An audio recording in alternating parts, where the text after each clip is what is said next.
Hi everyone, please subscribe to my channel. Blood Immortal Venerable. See playlist for other chapters and novels. I do not translate the novels. Credits goes to original translator and author of the novel. I only make it as an audiobook so it would be easier to just listen while doing other things. Credits goes to the author of the novel. I convert stories to audiobook for mental health, for multitasking purpose, for accessibility and time saving. Listening to audiobook is also beneficial for people who have disability. It improves our listening skills and improve our English comprehension, vocabulary and other things. So, thank you for listening. Thank you and thank you very much for your support. Chapter 1081, Kindness. The transcendent divine might was something that was known to be quite rare even in the upper world. Only supreme lords could create transcendent divine might. The cultivation methods in the upper world were compiled by relying on the rules of the entire universe. There were so many factors involved that they could not have been quantized. For example, the visualization technique allowed the cultivators to obtain intents and insights through visualization of all the living things in the world. A creature could utilize his deep comprehension of the universe to create an entirely new cultivation method. However, most of these martial arts only involved very inferior laws. But the transcendent divine might used the most superior law of all, which was the law of causality. Once the law of causality came into picture, extraordinary things began to happen. Its power could be understood from the fact that the Black Star Pickaxe Zen had contained a kind of law of causality that was unsuitable for combat, but was still powerful enough to be ranked among the top 3,000 on the Universe Spirit Tablet. Treasures and weapons had to be carried with warriors. They were limited. However, a transcendent divine might required the cultivator himself to grasp the law of causality. Thus, it made a great deal of difference to his chances and power. Since a living being had limitless intelligence on his hand, he could progress. The grasp of a transcendent divine might was equivalent to a pass that would allow one to reach the highest and the mightiest rules of the universe. This way, the cultivator could then grow endlessly. Even the most powerful supreme divine weapon could not be changed once it was forged. The Sunset World Lord had once grasped a transcendent divine might by chance. This chance achievement had allowed him to take a huge leap and become a grand world. But he was the only one to do so. Even among the leaders and vice-leaders of the 13 palaces present here, Yolanda was the only one who possessed a transcendent divine might. Since she herself was a descendant of a supreme lord, she had once had a chance to cultivate a transcendent divine might and caught onto it. It was also deemed extremely difficult to cultivate a transcendent divine might. Each type of it was more difficult than the other and as unique as a fingerprint. The soul split spell that Yolanda cultivated had paved the way for her to cultivate the transcendent divine might. As for Zen, he had spent a lot of time cultivating the stellar body after coming to know about it. He would have progressed very far indeed, but that was the future. Right now, he was still very young and had only reached the 3rd level of the cultivation method so far. Moreover, the stellar body he possessed was an abridged version. Even so, when he had employed the stellar body technique and drew upon the power of the stars, it had left many leaders of the palaces stunned. Guys. Supreme Lord Star spent his entire life comprehending the stars. As far as chronicles go, when he drew upon the power of the various stars in the sky, he managed to transform their light into swords and then crossed over 10,000 worlds to kill Supreme Lord Sherman, only to be killed by the curse that his enemy possessed. It was a life for a life and he perished instantly. That was truly a pity. What I don't understand is, Supreme Lord Star never had any descendant. So how come this guy inherited the stellar body? A palace leader remarked lightly. The Sunset World Lord looked up at the stars in the sky and then said in a mysterious tone, perhaps it is his own fortune that led him to it. This boy has many secrets. I can't see through them all. If he doesn't die, then there would definitely be a place for him in the Supreme Worlds. Yolanda did not participate in this discussion. Among all the people present, she was the only one who knew Zen best and was also the most interested in him. After all, she had spent some time with him. Don't judge the fate of men without destiny. This was a common phrase used by those who had speculated about fate and such mysterious matters. However, since Zen had dual fates, his future seemed to be even more complicated and mysterious. The universe was a big and vast and complicated place, but Zen's appearance had made it even more interesting. In the illusion space, streams of starlight superimposed themselves on Zen's body, and the power of the stars that had condensed through them was getting richer and more powerful by the minute. The stellar body was very different from other cultivation methods. As more and more stars were connected, the power of this cultivation method increased through multiplicative factors. Seeing the lights, Lincoln's expressions became even more cautious. Back during the Heavenly Fruit Assembly, he had once gotten into a conflict with the son of Supreme Lord Winfred. Being a common martial artist, he had humiliated Supreme Lord Winfred, who was 2 levels above him in cultivation. One could imagine how confident he was in his strength. However, he had never expected that he would be locked in battle with a boy who was an entire realm lower than him in cultivation. Now he understood that there were just too many freaks in this universe. He stopped thinking about the idea and the golden light once again enveloped his body, while the cyan stone on his forehead began to flash continuously with a faint cyan light.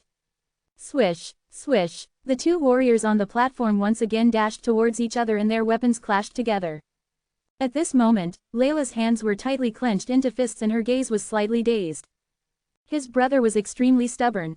All kinds of thoughts appeared in Layla's mind. Brother, you can definitely beat Zen. Even if you lose, it doesn't matter. I will definitely find a way to save you from the villain world, she thought at first. But then, she was in 2 minds. On one hand, she was very confident in her brother and knew that he could beat anyone. On the other hand, she was afraid of Zen's unfathomable strength. Whether or not she would like to admit it, Zen's hidden strength was far more terrifying than she could ever imagine. Boom! Due to the collision, a golden light suddenly dispersed around the arena and the power of the stars also unceasingly vibrated. Other than the dazzling light, Layla could not see anything else since she was standing too far away and the light itself was also too bright. Did he win? Layla suddenly rose and stood on top of the lonely stone pillar, waiting for the light on the platform to dissipate. Right at that moment, a few muffled sounds rang out from the light, and a figure suddenly shot out from it. Layla's gaze froze and then a look of ecstatic happiness appeared on her face. She could see that the warrior who had just flown out was Zen. His body shot out from the platform and fell down from the rolling clouds in the illusion space. This meant that Zen had been wiped out from the competition. Lincoln was standing at the center of the platform. Cracks had appeared on his body. He fell into deep thought, his eyes under his perfectly shaped eyebrows staring at nothingness. Brother, you win. All her previous worries had been dispelled at this moment. Her brother had won and was now free. Since Zen had failed the final round of the illusion space, she had also won. And his own brother, after defeating Zen, would gain his freedom. It was a double delight. At this moment, Layla was extremely excited. Hearing Layla's words, Lincoln smiled, but it was clearly a forced smile. To be able to obtain his freedom was indeed a joyous thing for him. He felt that his life was going to change after being reunited with his sister this time. One more pressing matter was that he had seen clearly what had happened just now. Zen must have held back on his strength when their strikes met. He was sure of this fact because the power that Zen had just released wasn't even half of what it had been before. Lincoln's keen observation skills told him that the limits of Zen's strength were far more than just this. It is such a shame that I have to bear the pity of this little boy. I think I will still settle this debt with him sooner or later, Lincoln said in his heart. In the ancient hall, Zen's eyes slowly snapped open and a hint of helplessness could be seen on his face. Then he slowly walked out of the ancient hall. He wasn't a benign person by nature, but it didn't matter much to him whether or not he could pass this final round. After all, it was just a challenge and he would have far bigger opportunities to prove himself. When he had seen Layla's sad and melancholy face, he had suddenly felt that it resembled the expression on Yan's face a lot. He had been slightly moved at that moment. Outside the ancient hall, the old man in cotton clothes floating in the air also had a strange expression on his face. Not only him, the leaders of the 13 palaces, including Yolanda, and the Sunset World Lord looked strange. They had also sensed what had happened just now. They all came to the same conclusion in their hearts that Zen had lost this round deliberately. The only reason they could think of when pondering over why Zen had deliberately given up was that he wanted to help Lincoln gain his freedom. Relatively speaking, Zen and Layla were competitors. Besides, Layla had provoked Zen time and time again. I didn't expect this Zen to be such a good fellow, one of the leaders remarked, shaking his head. You know, in this world of martial arts which always follows the rule of natural selection, kindness isn't a merit.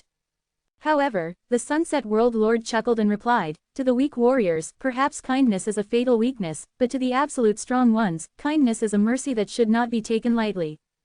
Every race and every creature in the universe was almost always in a constant state of danger, since the universe was filled with uncertainty and turmoil, making this a world where the strong preyed on the weak. If a person's strength was insufficient, then being kind would only bring him bad luck and fate. No good would fall to such a person as his kindness would be taken advantage by people with ill intentions. But when this person's strength was strong enough, then even if he compromised or gave way, it didn't matter to him, because his foundation was extremely strong and no one could shake it. The worst that could happen to him was a temporary defeat of his own will. Though Zen had yet to reach that level, in the eyes of the Sunset World Lord, he was going to reach it pretty sooner than people thought. Chapter 1082, Introducing the Heavenly Tribulation. After a while, Layla emerged from the illusion space. At this moment, the beam of happiness was evident in her demeanor. Before leaving the space, her brother told her that he would be released in the near future. He promised to visit the Mist Palace right after to visit her. Their reunion day was just around the corner. As she walked out of the ancient hall, she turned to Zen with a huge smile on her face. A kind of complacency and arrogance surfaced in her eyes. She was the only one to have passed the ultimate test in the illusion space trial. Although admittedly, her opponent's strength was far inferior to her older brother's. But she believed that it was merely Zen's bad luck that got him her brother as his opponent. While she might not have managed to beat Zen in a one-on-one fight, the results proved, at the very least, that she had better luck than he did. A warrior's good luck was also a kind of strength, after all. In spite of her outward display of arrogance, Zen merely nodded graciously in reply with a face that remained calm and expressionless. Zen's indifferent reaction left Layla rather disappointed. Shouldn't he have been frustrated after having been defeated by her brother and in turn losing to her in the trial? Why couldn't she find any signs of frustration on his face? Without the delight of relishing in Zen's frustration, Layla somehow felt unfulfilled. But when she thought about how soon she would be reunited with her brother, her mood shot up instantly. After Zen and Layla left the illusion space, the old man announced the warriors' rankings in the event, proceeding to hand out their respective awards. The Tribulation Exterminating Pills, the Divine Weapons, and the 10th Tribulation Introducing Pills. Most warriors from the 13 palaces could at least get a Tribulation Exterminating Pill as a reward for participating in passing the torch. Additionally, those who managed to reach 3,000 miles in the Enchanted Barrier Tower could obtain a secondary first-rank Divine Weapon. For warriors at their level, such a weapon was already a pretty good reward. But few of the warriors were qualified to receive it. Reaching 3,000 miles in the tower was no easy feat. Many people had been eliminated early on. After that, the old man recited another list of names. These were the names of the warriors who reached 10,000 miles, all of whom were qualified to obtain a 10th Tribulation Introducing Pill. This batch of pills was easily more valuable than the secondary first-rank Divine Weapons. And of course, both Zen and Layla were on the list. After the group of warriors gathered around the old man, he pulled out a small jade pot and opened it up, emitting strands of icy, cold air. The 10th Tribulation Introducing Pill has special medicinal properties. Once it's taken out of the pot, these properties will volatilize almost instantly. After that, it will become an ordinary stone. Because of this, you must consume it as soon as you receive it from me, warned the old man. What, I have to consume it right here and now? Zen felt rather embarrassed. The pill was supposed to help warriors invoke their heavenly tribulations instantly, but this function was used mostly by warriors who had undergone 9 heavenly tribulations. This would trigger invoking the 10th. Every warrior who had undergone 10 heavenly tribulations would get a perfect soul C. This was why all the races attached great importance to warriors at the 9th level of the life and death realm. Such warriors did not only have a stronger foundation than most, but were also capable of opening up a perfect soul C. The warriors around Zen were either at the Soul Sea realm or the 9th level of the Life and Death realm. Meanwhile, Zen was only at the 5th level of the Life and Death realm. He could feel the embarrassment of the fact creep up his spine, making his mood sink. When Layla noticed Zen's expression, she smiled and asked, "Zen, what about giving your pill to me? I want to try and see if consuming 2 pills in a row will invoke the 11th heavenly tribulation." But the old man gave her a sharp look before shaking his head and sighing in resignation. "Isn't the 10th heavenly tribulation the limit of the life and death realm?" Another warrior behind them chimed in. "Warriors can get a perfect soul C after experiencing the 10th heavenly tribulation. I've never heard of the 11th heavenly tribulation." Then, the old man interrupted them. "It's true that the 10th heavenly tribulation can contribute to the perfect soul C. Nonetheless, there might be people in this world who indeed manage to invoke the 11th heavenly tribulation." "The 11th, really?" asked a warrior in his astonishment. With a nod, the old man continued, "But as far as you're concerned, that exists only in stories. It has nothing to do with you. You can take your pills now." With that, the old man lightly patted the icy jade pot. Numerous brown pills flew out from its opening and landed right in the warrior's hands. The pill was neither round nor square. It came in a strange, decahedral shape. The moment it landed in Zen's hand, he felt a slight chill. A bitter smile surfaced in his expression as he examined it. Because he was to go advance to the 6th level of the life and death realm, consuming the 10th tribulation introducing pill right then was a waste for him. While it would have been convenient if he could store it, he had to consume it immediately before it lost its properties. I can exchange a first-rank divine weapon for your 10th tribulation introducing pill so you don't waste it. What do you think? Layla walked over to Zen's side. In her mind, it was a rather good deal and he had no reason to refuse her. But Zen only shook his head and said with a smile, "Thank you, but I don't want to just give up this valuable pill even though it might be of no use for me." Although he didn't have many life vitality jades with him, he had many priceless treasures worth a great fortune. A first-rank divine weapon wasn't nearly enough to earn his interest. Well, it's still up to you. Layla didn't attempt to force the deal. With that, all of the warriors consumed their 10th tribulation introducing pills, including Zen as he stuffed the ice-cold pill into his mouth. The air in the Orange Sea world had rich vitality between heaven and earth. There were also many palace masters standing guard over it, making it conducive to accommodating the heavenly tribulations. The group of astounding warriors was then arranged in an open area. As soon as they were all settled, they sat down cross-legged at an equal distance from each other and began to digest the pills. While the pill was supposed to help them invoke their heavenly tribulations, it wasn't always managed with certainty. Not all of them could experience their heavenly tribulations right there and then. The time the tribulations began for each warrior also differed from one another. The first one to start his heavenly tribulation was Javier, only 5 minutes after he consumed the pill. Because it was already his 10th heavenly tribulation, he would reach the Soul Sea realm after he passed. After opening up his Soul Sea, his strength would increase significantly, securing him a place in the upper world. I never would have expected Javier to start his 10th heavenly tribulation first. It seems like a formidable one. Someone in the crowd commented. Did you really think he's an ordinary warrior? Come on, he's ranked 3rd in the test of Law Storm. Without any rare genius like Zen or Layla, he would have been ranked 1st. The lotus flower. His lotus flower appears. It's a 9-petal lotus flower. As they discussed, a faint image of a lotus flower appeared before floating over Javier's head in silence. The flower seemed to be in full bloom as it slowly spun in the air. Just as the other warriors had said, both Javier's talent and strength prevailed over most of the other young warriors in the entire alliance. While he should have attracted the crowd's attention, he paled in comparison to Zen and Layla. They were just too exceptional. Neither the Palace Masters nor the Sunset World Lord paid him any special attention. Boom, it's a divine lightning, the evil fiery poison. Look at the mist and shadows. This is indeed an extraordinary small heavenly tribulation. As Javier began to undergo his tribulation, the small heavenly tribulation intensified. The Palace Masters looked perfectly calm as they watched from the sidelines. For warriors at their level, the power of such heavenly tribulation was nowhere near enough to make them budge. Javier's 10th small heavenly tribulation is quite powerful. He will surely excel to the top after he reaches the Soul Sea realm. I'm only curious as to how powerful Layla's 10th small heavenly tribulation will be, commented a palace master in a regulated, calm voice. Chapter 1083, 14 Petals. Many of the palace leaders paid no attention to Zen.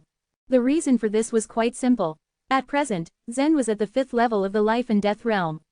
The 6th small heavenly tribulation was incomparable with the 10th small heavenly tribulation that Layla had to face. And so things proceeded with everyone's gazes fixated on her.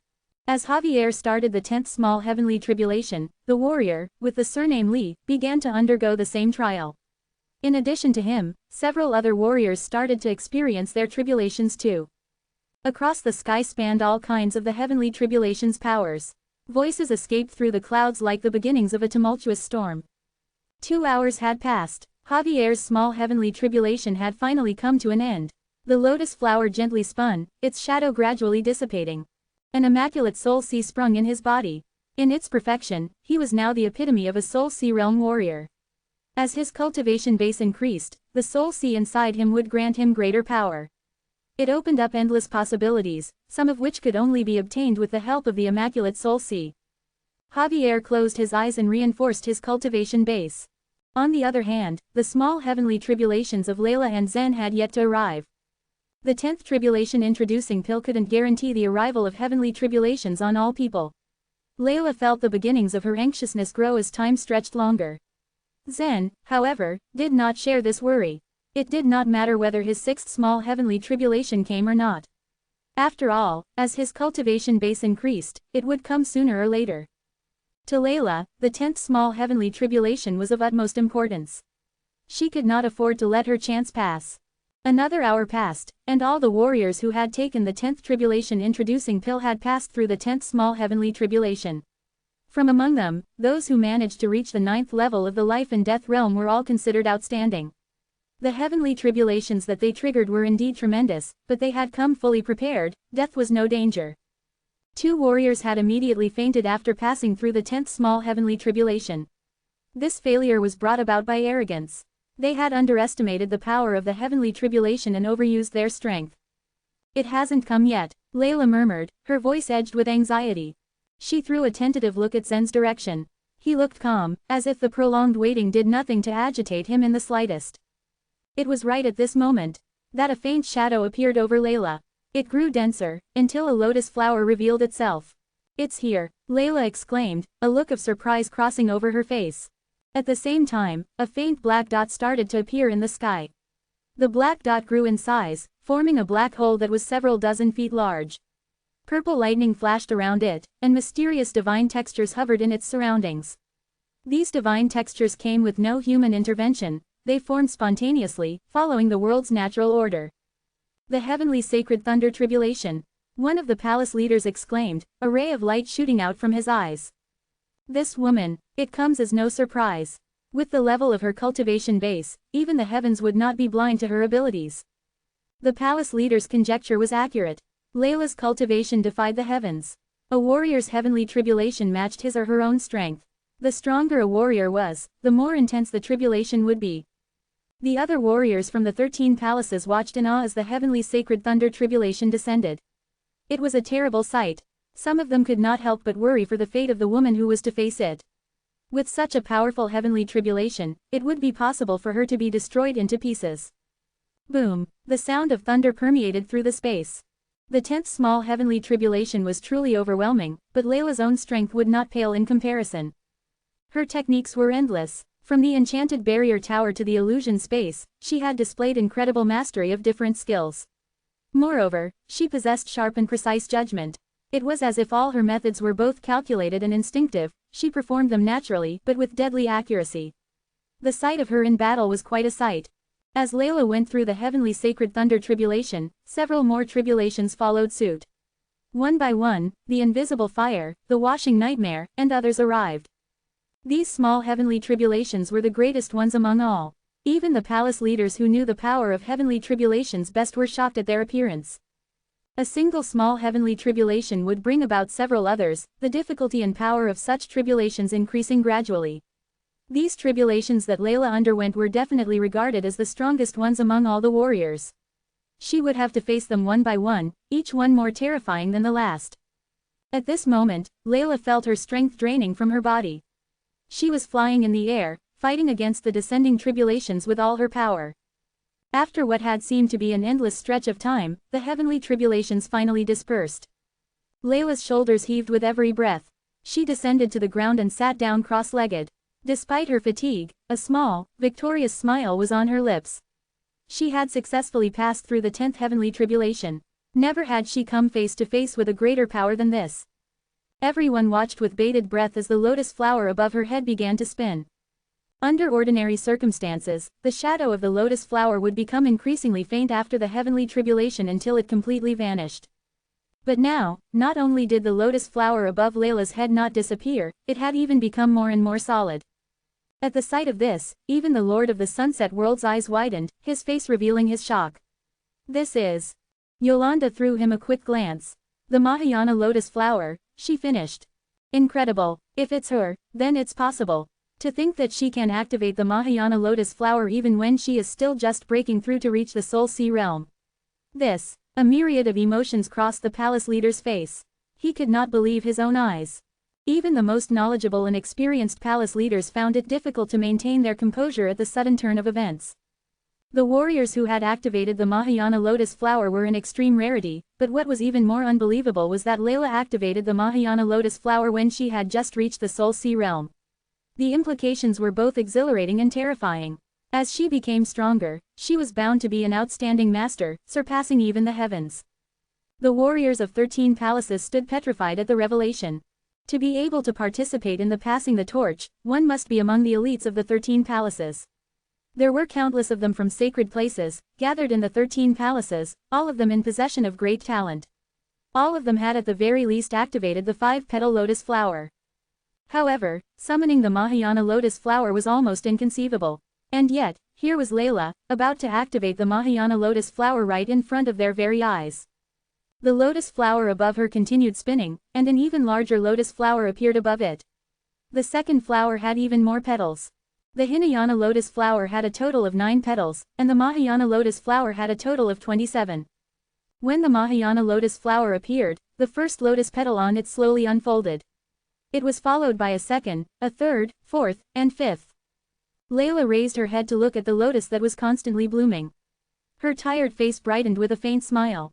5 lotus petals bloomed. With the addition of the Hinayana lotus flower's 9 petals, there were a total of 14 petals. After 5 petals opened, the Mahayana lotus flower began to fade and after some moments disappeared. The palace leaders looked at Layla with conflicted expressions. The passing the torch was arranged to test the junior warriors of 13 palaces, but the abilities that Layla had displayed were something that sparked the envy of even the palace leaders themselves. When Layla's lotus flower had disappeared, Layla glanced at Zen and smiled meaningfully. Back in the enchanted barrier tower, he had bested her due to the fact that she had come out in advance. Then, Zen had lost to Layla's brother in the illusion space.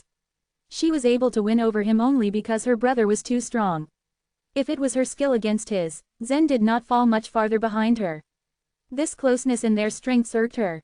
She had wanted to put a gap between them and establish herself as undoubtedly the better warrior. Layla smiled in satisfaction. With her results this time, how could Zen match up to her now? Zen was no fool. He understood instantly what was in Layla's mind. However, he remained unbothered. At this moment, he cared more about his 6th small heavenly tribulation.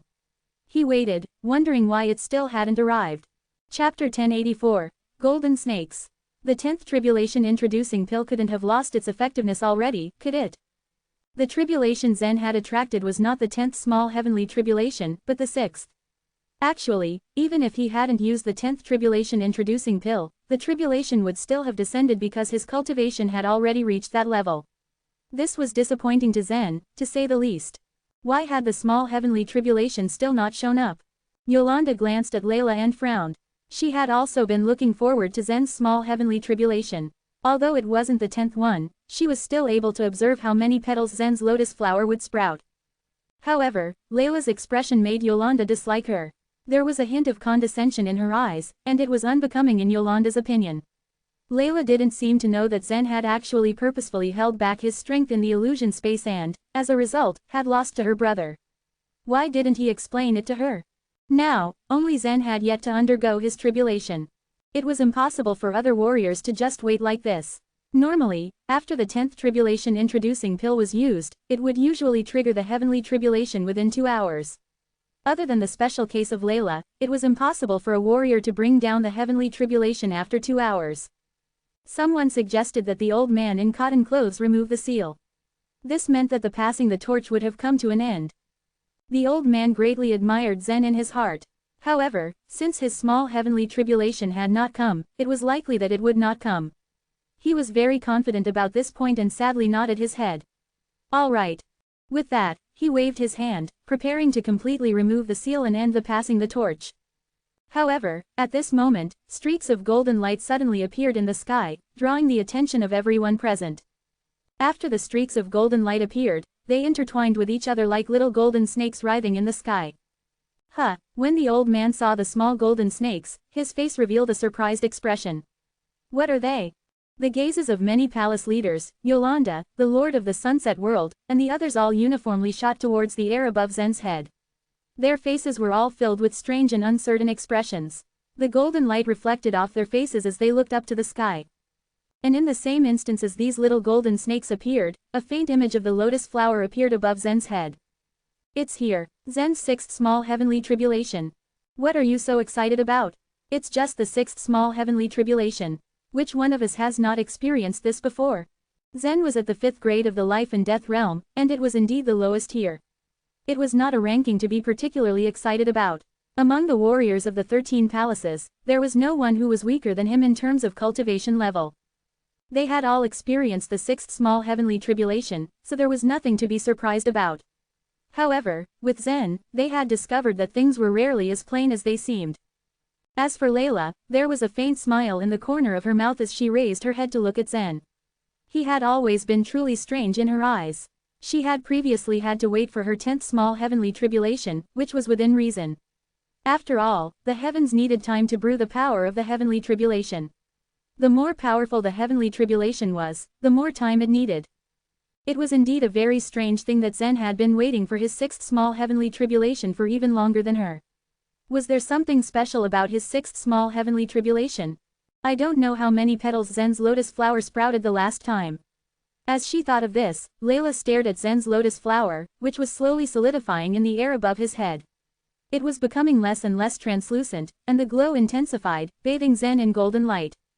However, as the lotus flower gradually solidified, Layla's frown slowly deepened, and the pupils in her eyes also grew larger. Her expression was mixed, a twisted reflection of her tumultuous emotions.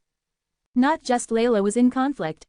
At this moment, the Lord of the Sunset World, many other palace leaders, and the gathered warriors of the 13 palaces, as well as the old man in cotton clothes, were all staring at the air above Zen's head.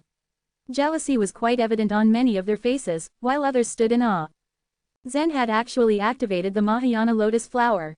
What was even more terrifying was that not only was there a total of 9 petals sprouting from the bottom, but there were also 26 petals rising from the apex. There was an astounding total of 35 petals. Layla's lotus flower had sprouted 14 petals, which had already been very eye-catching. She was revealed to be countless times more talented than they had imagined. They had not held much hope for Zen.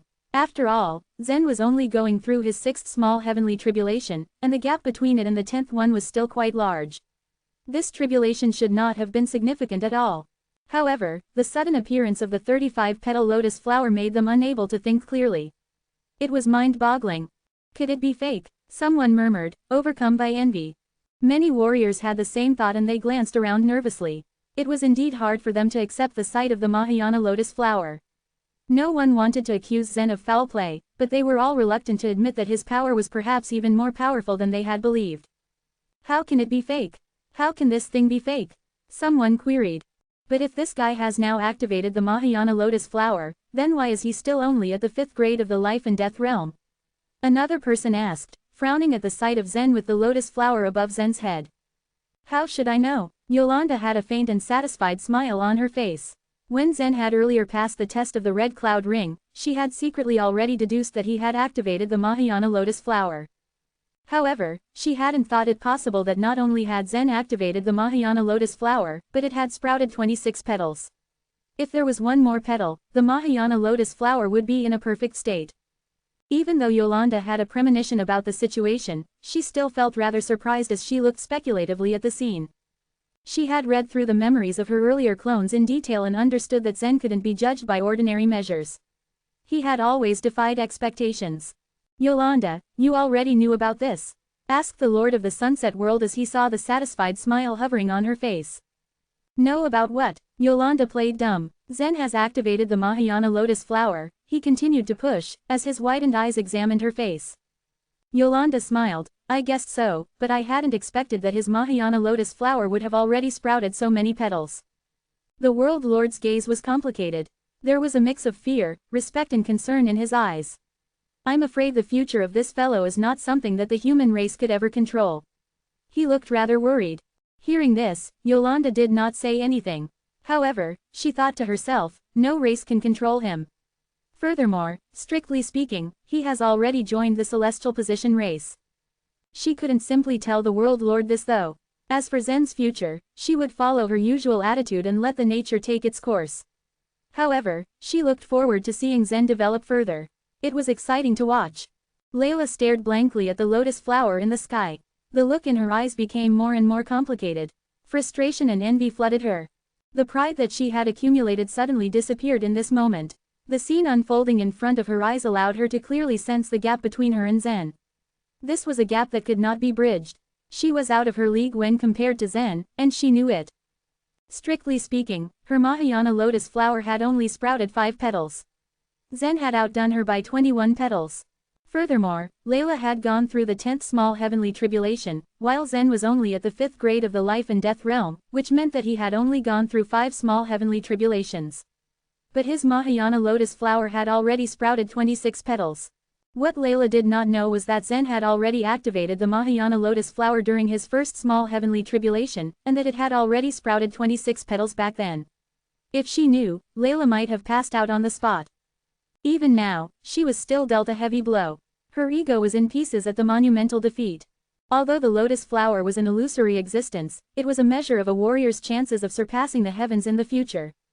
Furthermore, no one was able to predict when he would activate the lotus flower or how many petals it would sprout. No matter how Layla thought about it, she was still unable to change the fact that there was such an obvious gap between her and Zen.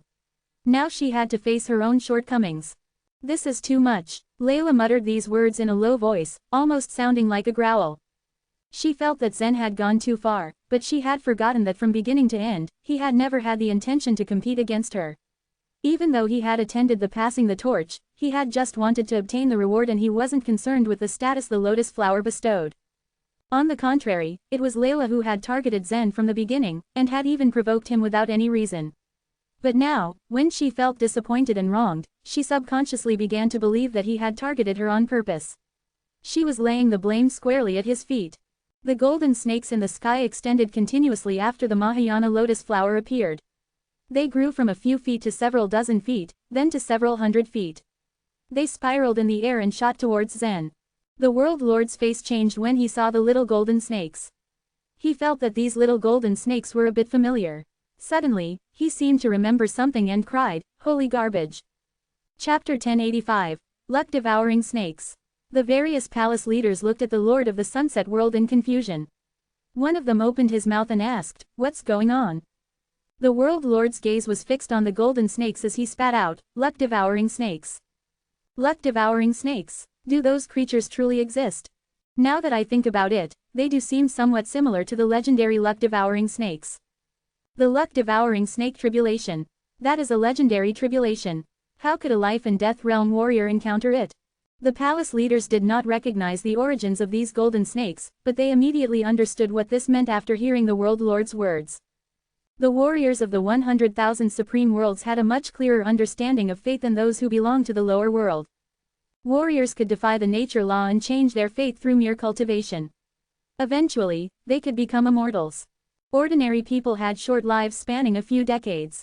However, after cultivation, they could live for much longer, and this defied the nature law. The heavens would naturally punish warriors once they entered the life and death realm, by using the heavenly tribulations. Warriors could also change their fates through cultivation.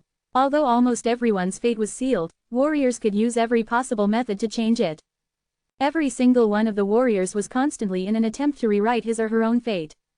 A mortal might come face to face with a bucket of water that could not be lifted, an indestructible city, or a cup of poisoned wine that a king gave him which he could not refuse. But what a warrior faced was far worse, a mountain that he could not break, an opponent he could not defeat, or a heavenly tribulation that he could not subdue, even if he exhausted all of his strength.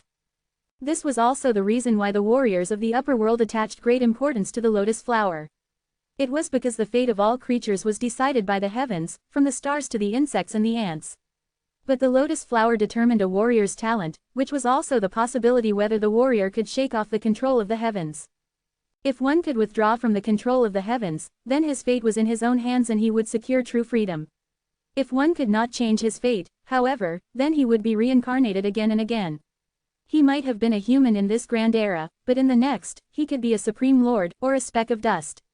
In the end, he would not be able to escape this loop. The more petals one's lotus flower sprouted, the stronger one's luck was. This was a widely accepted conclusion in the upper world. Although the lotus flower was not a symbol of talent, it was often more important than even that. The Lord of the Sunset World looked at Zen, then looked at the luck-devouring snakes, and finally at the Mahayana lotus flower hanging over his head. What sort of fate does Zen have? Why is the heavens sending down luck-devouring snakes to destroy him? He murmured. Hearing his doubt, Yolanda said confidently, Zen has two kinds of fate. Strictly speaking, his fate to lead the world of chaos is a false one. No one can predict his real fate. The World Lord was slightly startled, his eyes revealing a strange expression. It seems that I have to inform the people from the Gauze Pavilion about this. Yolanda pursed her lips and smiled. Let's wait for him to pass his tribulation first. The Gauze Pavilion was indeed a good place for Zen to go to, but he had already taken on too many responsibilities. But can he really survive the luck-devouring snake tribulation? The World Lord's face betrayed worry. The luck-devouring snake tribulation was different from an ordinary heavenly tribulation. These snakes could swallow one's luck. Apart from his or her talent, luck was most important to a warrior. A warrior with good luck could survive many a crisis and even gain great benefits. They could turn unfavorable situations into blessed encounters. Wherever they went, they traveled unhindered. On the other hand, even though those with bad luck were cautious, they had to face death with every step that they took. If Zen's luck was devoured by the luck-devouring snakes, then things would become much more troublesome for him. At this time, as Zen watched the golden snakes slither in the sky, a bad premonition rose in his heart. These golden snakes did not possess much power and were far inferior to thunder tribulation, fire tribulation, and nightmare tribulation. However, at the sight of them, a sense of foreboding struck him, as if these golden snakes could take away his most valuable asset. When the golden snakes crossed a certain distance, they opened their mouths as if devouring something in the air. What are they eating? Zen murmured. Doubt was written all over his face. They are having a feast on your luck, Lavender said. These are the luck-devouring snakes. They can devour the good luck of warriors. Quite unique creatures. Having a feast on my luck. Zen was shocked. The reason he had been able to come so far was not his cultivation methods or the treasures he possessed. Rather, it was his willpower, talent, and luck. These three were the most important to him, and at no point should he be lacking in them. It was not just Zen who knew this to be true. Anyone who wanted to reach the peak of cultivation had to have these three assets. Ever since he had left the eastern region, Zen's luck had always been good. His good fortune not only benefited himself, but also the people around him. This had been the case for the people close to him. For example, the moment Margaret entered the Purple Power world, she was able to become the disciple of the Apeiron Tower. It was due to the influence of Zen's luck. Letitia, Aura, and even Rocher had their own lucky incidents happen to them. They were all affected by Zen's good fortune. Changing a person's fate was not easy. Zen had once participated in the Wheel of Fortune test in Immortal Mist's celestial tomb, where he was cursed by the Holy Maiden of the York Divine Kingdom. When Zen rolled the dice, the worst would happen, as if the curse had truly changed his good luck. In truth, Immortal Mist had only changed the Wheel of Fortune, not Zen's fate. According to the rules set by Immortal Mist, as long as one was cursed, no matter how good his luck was, the outcome would not be in his favor. And now, these luck-devouring snakes were devouring Zen's luck, one bite after another. As his good luck depleted bit by bit, there would soon be no way to make up for the loss. Why is there such a strange heavenly tribulation? Luck cannot be seen or touched, but it can apparently be swallowed up by these golden snakes. When Zen thought of this, he no longer had any hesitation as he suddenly leapt up and rushed toward the luck-devouring snakes. Anyone who found out that his luck was being devoured could not just sit by idly and do nothing. Whoosh! Never would Zen have thought that upon charging ahead, he would actually pass through the golden snakes. The golden snakes were a form of illusory existence. The other warriors, including Layla, did not understand what was happening in front of their very eyes. To them, the golden snakes that had descended from the sky were no match to the heavenly tribulation that the warriors themselves had encountered before. The Lord of the Sunset World and the other palace leaders, however, were clearly worried. A warrior who was in the process of undergoing the heavenly tribulation could not rely on the help of outsiders. They could only depend on their own strength to bear through the trial.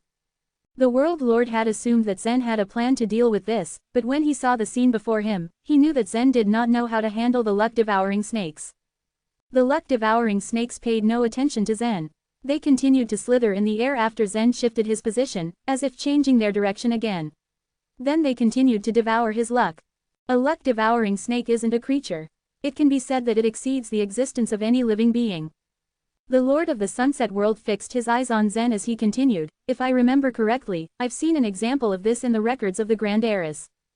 Countless Grand Eras ago, another warrior had encountered the luck-devouring snakes. Anyone qualified to attract the luck-devouring snakes naturally possesses good fortune. After the luck-devouring snake tribulation descended on him, however, he could only watch helplessly as the snakes devoured his luck without encountering any sort of resistance.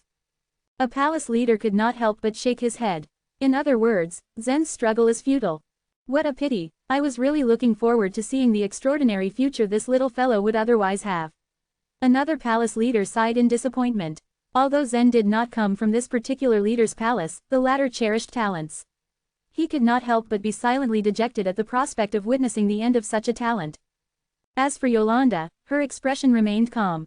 To her, Zen was a warrior who turned unfavorable situations into miracles. She still believed that he, who had turned things around so many times, could do it once again. Chapter 1086, The Outline. The luck-devouring snakes continued to circle in the air, gnawing continuously at Zen's luck with soft sounds. They did not cause any harm to Zen's physical body, but Zen's expression became more and more grim. Crack, crack, the soft chewing sounds were like those made by a silkworm that nibbled on mulberry leaves. The snakes were wearing down Zen's luck slowly.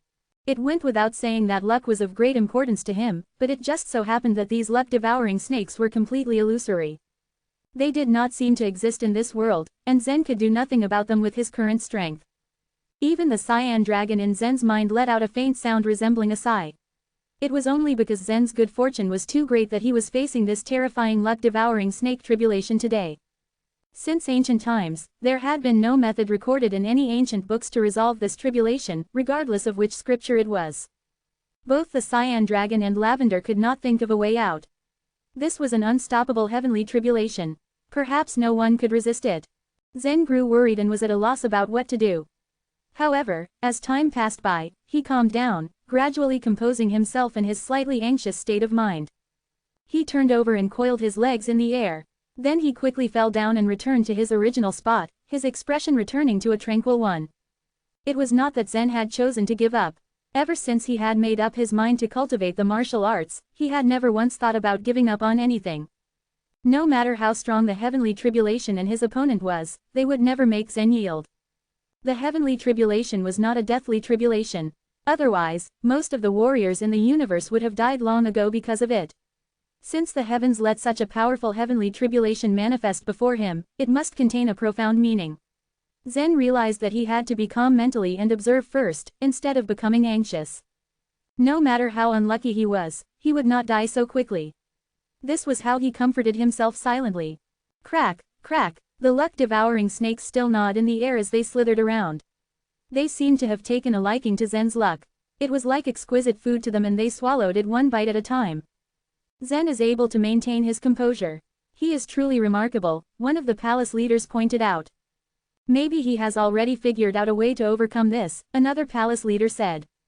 Ha ha, forget about Zen. Even the supreme lords of the supreme worlds would not be able to think of a solution to such a heavenly tribulation. Such a thing should not even exist in the universe.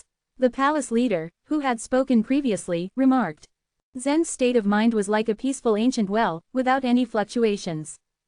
The luck-devouring snake tribulation was a catastrophe that fell on him, but he was using the snakes to train his state of mind, so that he would still be all right and powerful, even if he lost the protection of his good luck. Luck indeed had a role in making miracles happen at times, but Zen had not relied solely on it to achieve so much and become so remarkable. Without luck, he might find it more arduous to cultivate in the future, which meant that he would encounter an even more difficult challenge. But so what? So what? As he thought of this, Zen opened his eyes once again. A profound look entered them. While he was in the face of this irresistible tribulation, his warrior spirit once again ascended to the higher level. This was a contest between gains and losses. Zen realized that he could still give it a try even if he was unable to succeed. Layla stood right in front of Zen. When she met his eyes, she got shocked. Her heart started beating rapidly. She could not figure out what Zen was thinking, but his eyes were filled with determination and an emotion more complex.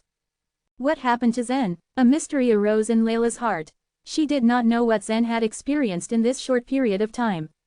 Not only Layla, but the other warriors of the 13 palaces were baffled as well. Their hearts raced inadvertently as they glanced at Zen.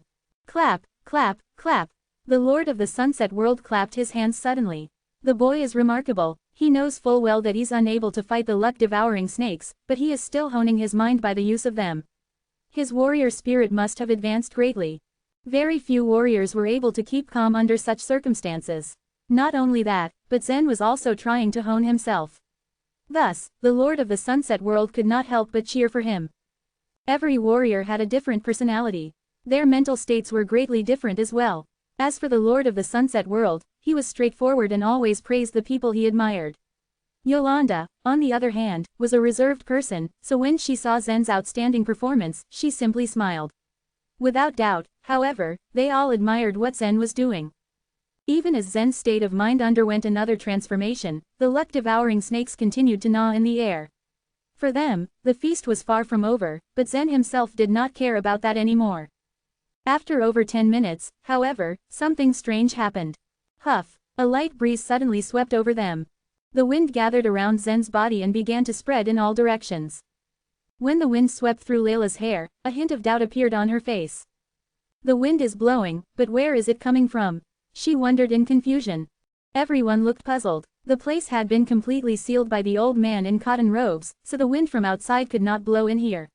Every warrior stood there quietly, without deploying their cultivation methods. They could not disturb the airflow. Zen too did not make the slightest movement. Instead, he calmly sat on the spot like a stone. Compared to the warriors of the 13 palaces, the group of palace leaders and the Sunset World Lord were much stronger. They were countless times more sensitive than the warriors. The Lord of the Sunset World stared at Zen and said, "This wind is coming from behind Zen. There's something there." "I don't see it. It is completely empty there. There's nothing to be seen." The other palace leader took a glance at the spot, firmly believing his judgment. The other palace leaders also nodded. Indeed, there's nothing out of the ordinary behind Zen. But the wind was real. It was not the law power formed by life vitality. It seemed as if some extremely powerful creature was about to be born, causing the airflow to become chaotic. The wind became sharper and fiercer while everyone looked on curiously. Its intensity became stronger and stronger. It had gradually turned from a gentle breeze into a mighty gale. Huff, huff, huff. The strong wind spiraled around the crowd, emitting loud sounds. In fact, the warriors, by relying on their own comprehension of the law power, could summon a hurricane 10,000 times stronger than this strong gale with a single thought. However, no one knew where this gust of wind came from and how it was formed. It was all too strange. Just as everyone was wondering about this, a warrior suddenly pointed at Zen's back and said, "Look. What is that?" Behind Zen was nothing. However, it was precisely because of this that the situation seemed even stranger. The strong wind was howling non-stop, and as it blew to every corner, it inevitably brought up a bit of dust. Everything became a bit blurry all of a sudden, but many warriors could still see their surroundings. When the strong wind blew behind Zen, they discovered something strange. The wind seemed unable to pass through Zen's back. This was because the wind, which carried traces of dust with it, had drawn a faint shadow behind Zen. It was the shadow of a giant. Or at least, it was what could be called a shadow in some ways. The wind could not penetrate it, and a faint virtual outline had been drawn. It was quite a coincidence that the luck-devouring snakes were nibbling along this outline. It looked like they were gnawing on a non-existent giant. When he heard the voices of the crowd, the expression on Zen's face remained calm. However, as he turned his head to take a look, his eyes twinkled. The outline of a giant. What was this about? Since the luck-devouring snakes were devouring on the giant, could this shadow be called his luck? Why did his luck assume this form? Although Zen was able to maintain his composure, he could not help but be perplexed when he saw this strange scene. More importantly, since when had this shadow been following him? Chapter 1087. Great Luck. Whoosh, whoosh, whoosh. The wind had remained persistent. Everyone watched the strange scene unfolding in front of them, with no one knowing what exactly it meant. Is this my luck? One's karmic luck is innate. Then, does that mean that the silhouette of this giant has been with me ever since I was born? But if it is the case, then it would have accompanied me through the eastern region, the central region, the sea god continent, the divine kingdom continent, and the ascension. Why does my luck take this form? An onslaught of questions flooded Zen's mind as doubts tugged at him and filled him. Those luck-devouring snakes were still hanging suspended in the air, continuously devouring the giant's body. The Sunset World Lord wore a puzzled expression. The upper world had a thorough and deeply rooted understanding of karmic luck. It was something that couldn't be seen or touched, but everyone knew that karmic luck was ever present. There were only certain methods that could influence it to some extent. However, fate was formless.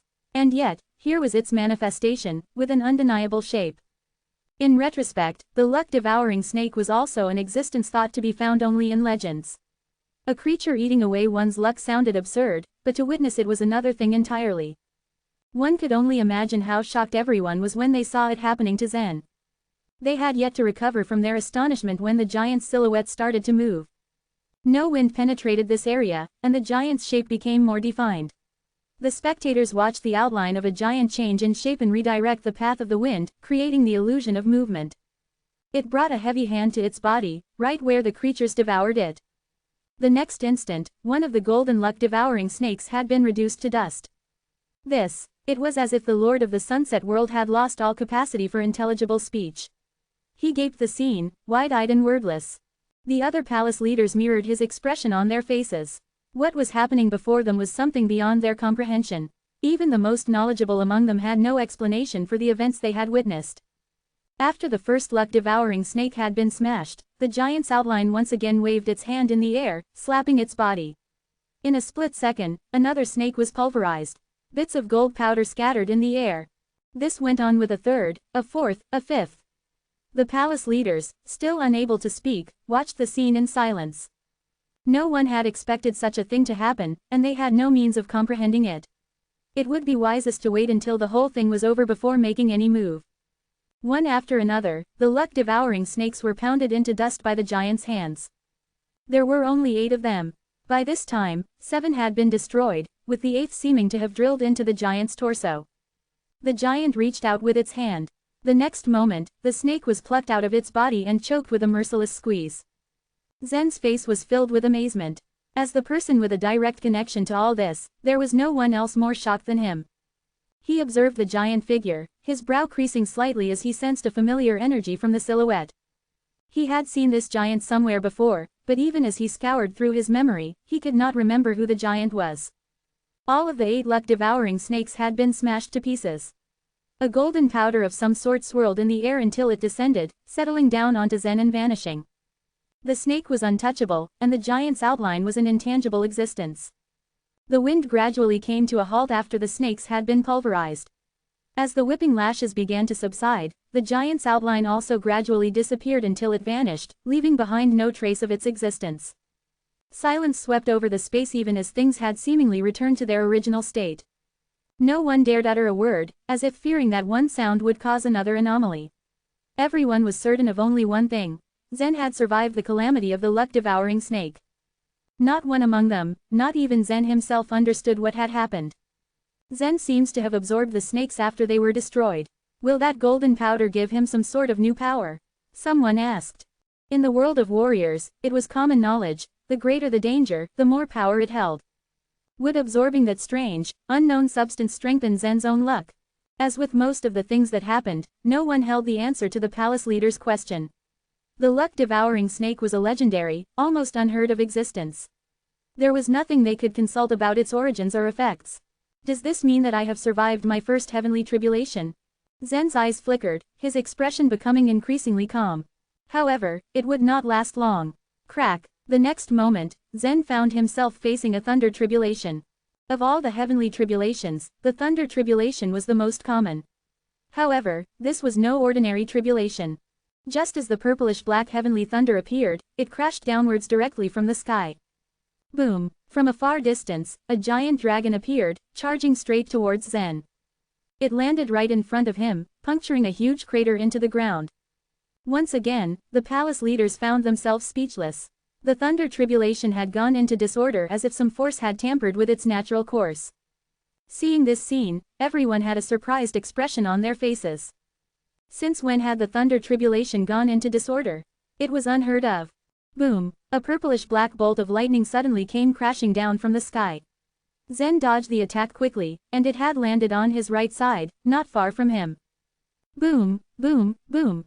One after another, bolts of lightning rained down from the sky. The earth shook with vibrations as they continuously missed their target and landed on the ground. The power contained in each of the lightning bolts was enough to kill a Soul Sea Realm warrior. Zen was unharmed. He had managed to dodge every time a lightning bolt was about to strike him. All around him, fissures opened up in the ground. Not long after, a giant crater formed in front of him. The lightning bolts were incessant in their assault, but not one of them hit Zen. Luck. Zen's fortune must have been strengthened. It's most likely due to the luck-devouring snakes. I wonder how long the effects would last. Is it possible that this kind of luck would be permanent? If it continues like this forever, Zen would always possess terrifying luck. The palace leaders discussed their conjectures amongst themselves. In their eyes, the heavenly tribulation was among the absolutes in the entire universe. How could the heavens make mistakes? At present, Zen's karmic luck seemed to be incredibly powerful. Up until this moment, no lightning bolt had struck him. It was all too strange. An expression of surprise surfaced on Zen's face as he avoided the lightning strikes from the tribulation. He couldn't explain it himself, but it seemed that his luck had suddenly increased to unimaginable heights. Yolanda had the same thing in mind. Suddenly, she rose and closed the distance between her and Zen. He was preoccupied with his tribulation. Extending her hand, she sent an intangible wave surging towards him. The palm strike contained 1,000th of her strength. Had Zen been sitting on the spot, he would have had no chances of dodging it. Another strange occurrence once again took place. Before Yolanda's strike could reach Zen, the air shifted around, creating a windstorm that erupted and directly clashed with Yolanda's palm strike, effectively circumventing the attack. When the other palace leaders saw this, they became more confused than ever. Zen was still dodging lightning, seemingly oblivious to what had just taken place.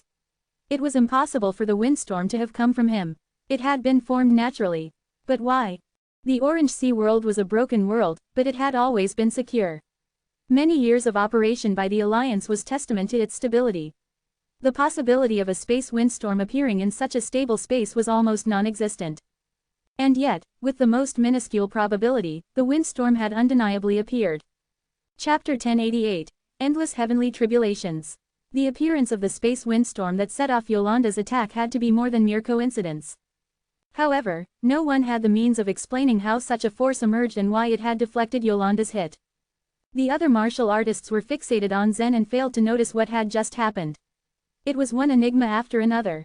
How was Zen able to dodge the heavenly tribulation? Not one lightning ray had touched him since it had started. Then there was the leader of the Mist Palace striking out her palm towards him, and the next thing they knew, a strange space windstorm had materialized. They were at a loss as they struggled to put the fragments of the puzzle together.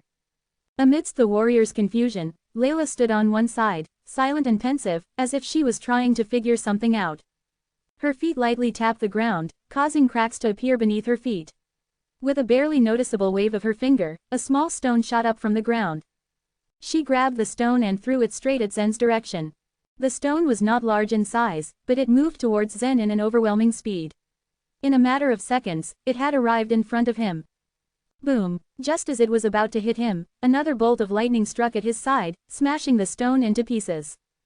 From where she stood, a faint smile played on Yolanda's lips. It seems that Zen's luck has now reached unimaginable heights. It's almost as if he is invincible, she said. The Sunset World Lord also smiled helplessly at the unexplainable coincidences that kept happening one after another. That Zen had indeed increased his luck when he had absorbed the luck-devouring snakes. That might be the most plausible conjecture as of the moment. The upper world held a number of methods that could temporarily change one's luck. The effects of these techniques, however, were minimal at best. For instance, there was the prayer for fortune in a secret sect, and there existed divine weapons that could increase one's luck. The Sunset World Lord, Yolanda, and the others, viewed these methods and items as charms that had more to do with psychological effects than actual changes in one's fortune. The changes, if there were any, remained obscure and were yet to be defined. However, the scene in front of him was different and defied all logic. Zen's luck had undeniably changed after he absorbed the luck-devouring snakes. With this much luck, it was as if God himself was in Zen's favor. There had already been more than enough proof. The probability of a space windstorm appearing on Willow Island was close to none, perhaps only about 1 in 100 trillion. Even more so was the chance of it arriving at the exact same time with Yolanda's strike. However, the Sunset World Lord had witnessed both things happen in front of his very own eyes. It's a bit of a waste that he is only able to use his luck this way, he said, shaking his head regretfully. It was a pity that those luck-devouring snakes couldn't be restored. Had Zen saved 1 or 2 of them, he would probably have greater use for them in the future. By this time, Zen was starting to comprehend what had happened. However, he could not put his thoughts in order as his heavenly tribulation demanded more of his attention. The streaks of lightning hacked on the ground again and again, but all of them kept on missing their target. Just what kind of heavenly tribulation was this? He felt the beginnings of disappointment stir inside him, but he kept his ground. It would be better for him to just wait and see what would happen next. Was his luck really that strong now? He wondered. Zen's round of tribulation continued for a full hour. After this, the sixth small heavenly tribulation finally dissipated. The Mahayana lotus flower rotated a few times, then its shadow slowly faded. To Zen's surprise, the flower's last petal had remained unfurled. Just now, he had been expectant that he would be able to open the Mahayana lotus flower fully. With his current luck, the likelihood of it happening was greater. Perhaps he had thought too much of it. Even his great luck wasn't enough to affect this Mahayana lotus flower. No one could have expected what happened next. Zen made motions to get up, but right at this moment, the Mahayana lotus flower appeared once again on top of Zen's head. It spun slowly as everyone gazed at it with dumbstruck expressions. The clouds roiled around angrily, a terrifying aura emanating from the sky. Immediately, everyone knew that Zen's heavenly tribulations were still not over yet. The sky swirled as the seventh small heavenly tribulation arrived. Another tribulation? Is this Zen going through them successively? There's nothing that's surprising about this. Once one reaches a certain level of cultivation, the heavenly tribulations would come in accordance to a warrior's level, no more, no less. I had witnessed a similar occurrence in the past. One warrior had deliberately suppressed his own cultivation for too long a time, and he had encountered two small heavenly tribulations successively just after he entered the life and death realm. However, as he had not been fully prepared, he was struck by lightning and was gravely injured. In the end, it had cost him his own life. This Zen wouldn't die, would he? The old man in cotton clothes was preparing to remove the seal he had placed when Zen finished his sixth small heavenly tribulation. He had never expected that another tribulation would arrive for Zen to go through. At this time, the intense fixation everyone previously had for Zen began to dissipate. A single tribulation would take a few hours at most. This amount of time was not of much consequence. Eyes began to wander away from the scene and the once lively spectators did not bother to watch Zen experience one more tribulation. There would be no luck devouring snakes in the seventh small heavenly tribulation. However, it was not uncommon to see all sorts of powerful heavenly tribulations. The seventh small heavenly tribulation that Zen was undergoing was comparable to the ninth or even 10th small heavenly tribulation that other warriors had experienced. It had started uneventfully. Due to Zen's heightened luck, the small heavenly tribulations, instead of targeting him, attacked aimlessly. As a result, Zen did not have to do much to avoid them. Zen was far from satisfied with how things had turned out. For martial artists, the heavenly tribulation was no ordinary ordeal, it was a test of one's true strength. Only after successfully undergoing this would they be baptized by the heavenly tribulation. It was the sole path that would allow them to advance to higher levels in the life and death realm. And yet, these small heavenly tribulations just attacked without aiming at Zen. They landed around him with no particular pattern and missed him every time. What was this? Could this still be considered heavenly tribulation? Suddenly, an idea flashed in his mind. Rumble. The next moment, purple bolts of lightning whipped hard on Zen, the streaks like burning lashes from hell. With Zen's newfound luck, it seemed that even the heavens and the earth were ready to do his bidding. This was something that Zen had never expected. When the lightning appeared, he was unprepared and was struck directly. In one movement, he turned and jumped up from the ground. These heavenly tribulations appeared one by one, so he would certainly be able to follow them easily and take them on. Moreover, with his great luck, he could avoid being hurt too much by the heavenly tribulations. Even without the sudden increase in his luck, Zen was confident that he could survive the force of the small heavenly tribulation. His body had the tenacity of a divine weapon. Resisting the heavenly tribulation shouldn't be too difficult a task for him. Zen chased the attacks around, letting them come in direct contact with his body. This went on for over an hour. Then, the seventh small heavenly tribulation was finally over. However, the Mahayana lotus flower remained incomplete and had instead disappeared. Eyes widened in disbelief at what had just happened. It can't be there are still more tribulations to come, Zen thought. Perhaps the eighth small heavenly tribulation was truly bound to appear, or perhaps it was Zen's great luck that called it forth.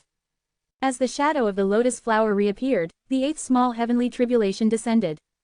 Zen sighed as a wry smile appeared on his face. He couldn't believe his eyes. With how things were turning out, he was no longer sure if his fortune was a blessing or a curse. To undergo 3 heavenly tribulations consecutively. This man, he has risen from the 5th to the 8th level of the life and death realm in less than 4 hours. Quote. Many of the martial artists stared at the flower's shadow, all of them speechless. It was uncommon to see someone undergo 2 consecutive heavenly tribulations, but it was not entirely unheard of. For a martial artist to experience 3 heavenly tribulations in a row, however, was something else. Zen steeled himself to face the next round of tribulation. Another hour passed. 4 consecutive small heavenly tribulations. After he finishes this round, his cultivation will be at the 9th level of the life and death realm. With this progress, is he going to break into the soul sea realm? If you remember, this Zen had taken the 10th tribulation introducing pill. Could it be due to this that these heavenly tribulations were triggered? There seems to be no end to it. As Zen looked at the terrifying power of the heavenly tribulation condensing in the sky, he didn't know how to respond. What the others said was true. The tribulations indeed seemed to be endless. Truthfully, he was anxious to increase his own cultivation. He wanted to see what he would be capable of after he created his own soul sea with his chaotic energy. However, he did not expect things to happen this quickly. Another hour later, Zen stared at the shadow of the lotus flower above his head with blank eyes. The lotus flower had only bloomed 35 leaves, with 9 leaves in the lower layer, and 26 leaves on the upper layer. The last leaf had remained closed, and the 10th heavenly tribulation was coming. Chapter 1089, God's Intimidating Strike. Tribulation was harsh. Not everyone was lucky enough to survive it, so it was rare for a warrior to continuously undergo it. Even Zen himself hadn't thought that he could trigger 5 consecutive small heavenly tribulations. Fortunately, his physical body had advanced once again. With his unimaginably strong luck, it wasn't that hard for him to deal with the tribulations. Zen's cultivation had rapidly increased after experiencing the heavenly tribulations. He was currently a warrior at the 10th level of the life and death realm already. Strictly speaking, the life and death realm didn't have a 10th level. It was because once someone had entered the 6th level of the life and death realm, their life vitality would liquefy continuously. The longer this process took, the more perfect the soul sea formed inside their body would be. After the warriors reached the 10th level of the life and death realm, their life vitality would quickly liquefy and form a flawless soul sea. This meant that they actually had reached the soul sea realm. However, Zen's situation was a bit special. Layla's and Javier's elixir fields were naturally evolving into their soul seas. Zen had also attempted to check his own elixir field after he passed the 10th level of the life and death realm. He wanted to see if the chaotic energy inside him had successfully evolved into his soul sea. When Zen's master had taught him the primal chaos technique, his master had deduced that since the chaotic energy was the essence that formed the universe, it should also be able to form the soul sea. But different from the sea of life vitality, the soul sea created by chaotic energy would be a true world. A warrior could gradually nurture a world inside his body once the soul sea opened up at the soul sea realm. From there, all kinds of creatures would be nurtured, forming a new country, a new society, and a completely new culture. However, there was a law which governed such a world. Any creature that was raised in it was not allowed to leave its premises. If they left, the laws of that world would prevent them by disintegrating them into life vitality again. This specific rule was also the strongest law of causality in the universe. So far, no one had been able to break this rule. There was an abundant supply of legends and stories that were passed down in the supreme worlds. Among them was a tale about a supreme lord who fell in love with a woman nurtured in his inner world. The supreme lord had thought of many ways to bring the woman out of his inner world. And so, he had spent thousands of years traveling throughout the universe to find a solution. In the end, he found one. That supreme lord had paid a great price to have this woman survive in the outside world for only one day. The next day, the woman had quickly dissolved into life vitality and dissipated into air under the law of causality, never to return again. This tragic story was well known in the upper world, especially among humans. Even a supreme lord couldn't defy such a law, let alone ordinary martial artists. But according to Zen's master's deduction, lives and materials in the inner world which was cultivated from chaotic energy were no different from the ones in this universe. Simply put, if Zen had successfully opened up his soul sea and nurtured many living creatures and other materials in it, he would be able to bring them out to the outside world. The reason was simple. All living beings in the universe evolved from chaos, which meant that the creatures Zen had created from the chaotic sea and the living beings in the universe were the same. They weren't affected by the law of causality. Then again, it was just his master's deduction about the primal chaos technique. After all, no one had practiced the primal chaos technique before Zen. Even though his master's existence was above the heavens, it was hard to avoid a big mistake in deducing something. After Zen had passed his 10th heavenly tribulation, he used his inner vision to observe his inner world.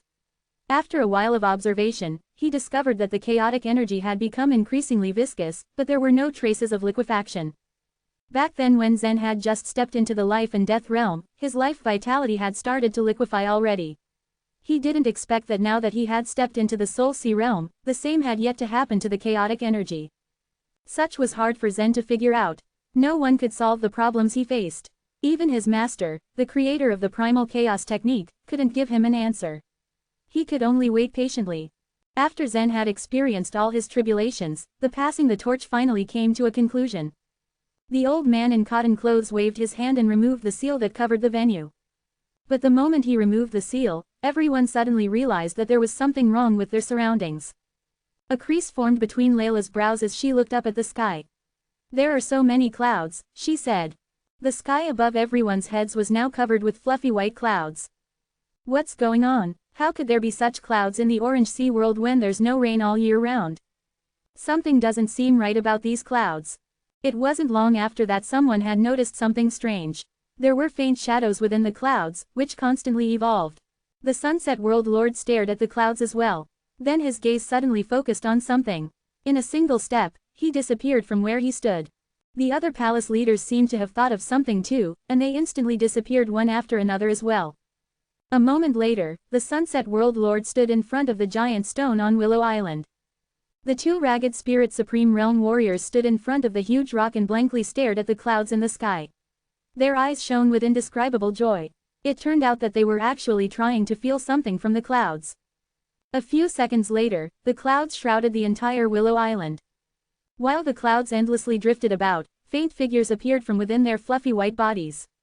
All of them moved in the same way, which was a simple and direct stabbing motion. However, that single stab contained unfathomable, boundless power in it. It's the god's intimidating strike. It is a sword attack that Supreme Lord Sword had spent his entire life creating. Although it's only a single strike, it is the only strike that can harm a true god. It's a pity that I'm not a sword cultivator. Of course, I can't miss such a rare opportunity. Even though I can't comprehend the sword intent inside it, I can assimilate it into my own spear, the Sunset World Lord muttered. He sat in a cross-legged position like the two Spirit Supreme Realm martial artists, floated up into the air to look at the thick clouds, and tried to comprehend the strike. The Sunset World Lord would never pass up on such a rare opportunity. Naturally, the others followed suit. One by one, the palace leaders, even Yolanda and the old man in cotton clothes began to focus on the clouds. While Zen and the others couldn't move as fast as the palace leaders and World Lord who could teleport, they weren't slow either. They quickly rushed as well, and when they saw the sky upon arrival, they immediately understood what was happening. Someone must have triggered the secret left behind by Supreme Lord Sword. At this point, no one really cared about who exactly had done it and how they triggered it. No one wanted to miss out on such a great chance. They all raised their heads and tried to understand the sword intent as much as they could. Zen's eyes moved to look at the figures in the clouds. His jaw dropped, and his gaze became slightly dazed. This strike was quite similar to Zen's no move. In fact, they were even indistinguishable. But of course, they were still greatly different in nature. They were both only one strike, and both were created under the principle that the greatest truths were the simplest. However, Supreme Lord Sword's move was a lot fiercer than Zen's. Zen's no move couldn't be broken because it had no fixed form. Meanwhile, Supreme Lord Sword's strike couldn't be broken either, but it was because it had an extremely fixed form. So even with the same principle, the two strikes were vastly different due to the completely different methods. However, it had to be said that Supreme Lord Sword was superior. This Supreme Lord with the title of Sword was one of the martial arts ancestors when it came to comprehending sword moves. Still, Zen had an advantage. Since he understood the no move, it was easier for him to grasp the depth and intensity of the god's intimidating strike. Chapter 1090, 30%. The warriors on Willow Island wasted no time in comprehending the sword intent in the clouds. The sword practitioners were able to comprehend the sword intent faster than the others owing to their natural advantage. However, the saber and spear practitioners were not simply going to let this opportunity pass. Intents were similar and they could still seize this chance to comprehend each strike in the clouds. Zen stood still and stared at the sky, lost in his thoughts for a moment. He smiled after he realized something. So that's why I found it so hard to control my sword intent after I tempered it. This sword move is a last resort move. Its aim is to kill in one shot. One must lay everything on the line in that one thrust, even his own life. Such an extreme sword intent could only be matched by such an extreme move. The realization hit him like a ton of bricks. The first step to comprehending a sword intent or practicing a cultivation method was learning how to control it. Only by turning the sword intent or cultivation method into one's own power, one could release the power to achieve his goals. Warriors had to practice martial arts step by step in order to grasp and control the higher levels of the cultivation method they practiced. The more a warrior was able to exercise control, the more power he would be able to use and release. However, Supreme Lord Sword skipped this step altogether. He had abandoned all reasoning and simply performed this sword intent without any reason for control. The only way to compete with a true god is if one abandons all reason and simply throws it all in.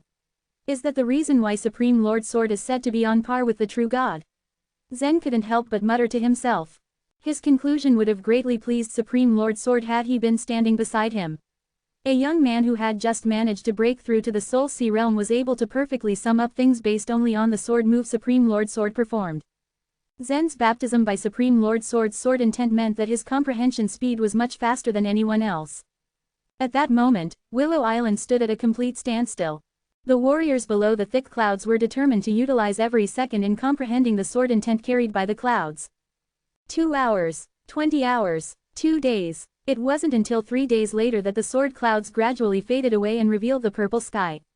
This magnificent sight was the result of the blue heavens reflecting off the waters of the Orange Sea world. A few warriors remained where they stood, staring blankly at the purple sky as if trying to comprehend more sword intent. Those who were diligent in their comprehension learned a lot. It's a pity I don't specialize in swordsmanship. Studying just one stream of that sword intent made me feel as if I already learned a lot. You sword practitioners got really lucky this time, someone remarked. A sword practitioner heard his words and couldn't help but agree wholeheartedly. 10%, he murmured. I was only able to comprehend 10% of this god's intimidating strike, but it's still enough to improve my swordsmanship by leaps and bounds. He exclaimed as his hands shook from the power of his sword. One's comprehension depended on their intelligence and their own level of understanding of sword intent. The deeper the understanding, the more the warrior would be able to comprehend. The leaders were also smiling. Their strengths were far more powerful than the common warriors in the 13 palaces. They too had gained much insight because of the sudden arrival of the sword clouds. But, who exactly made these sword clouds appear? Why were the words on the stone wall completely destroyed? A palace leader asked in bewilderment. The words left behind by Supreme Lord Sword had been there for countless years. Numerous warriors had stayed by the stone's side trying to comprehend the mysteries within this relic, but none was ever successful. Why did they choose to reveal themselves in the sword clouds during this particular passing the torch? Yolanda's gaze fell on Zen. She remembered how he said something about some white sword shadows just before he started the test. Did the arrival of these sword clouds have something to do with him? It wasn't just Yolanda, the gaze of the old man in cotton clothes also fell upon Zen. Zen. Before the passing the torch started, were you meditating here all this time? They had almost forgotten about this seemingly trivial fact.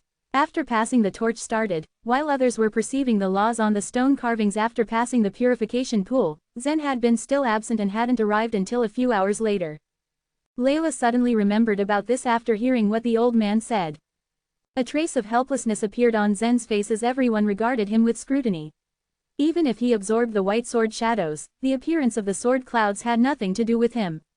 In the midst of everyone's confusion, they were unaware of the two Spirit Supreme Realm warriors who had both risen. It wasn't until the two ragged-looking warriors released their powerful auras that everyone turned to notice them. And they saw the two warriors were holding swords in their hands. Though these two warriors were at the Spirit Supreme Realm, their talents were ordinary and could never be compared to those from the 13 palaces. Their swords were also mediocre, which were two secondary third-rank swords. The weapons of most of the warriors from the 13 palaces were better than those. They were not special at all and were mere old men who had wasted their days meditating. The two had been here for tens of thousands of years and their weapons had long since been worn down. Landry's long sword, in particular, was already covered with cracks and tears. A swordsman cherished his sword, however, even the most cared for divine weapon rusted in time. Landry never wavered in polishing his sword every once in a while, but he couldn't keep time at bay. The cracks eventually formed on the blade and made it look weak and a bit rusty. However, it was this cracked old sword that drew everyone's attention. They could feel the powerful aura that was emitted from the sword. With a battle cry, Landry raised it up high and thrust it towards the huge stone. God's intimidating strike. The warriors had just spent the past 3 days carefully comprehending, and this move was very familiar to them. Quite a number cried out after seeing Landry perform this move. This old man has at least comprehended 30% of the God's intimidating strike. A palace leader shouted. These leaders had all managed to comprehend a lot more with their cultivation and talent, but they had only comprehended around 10 or 20% in the end.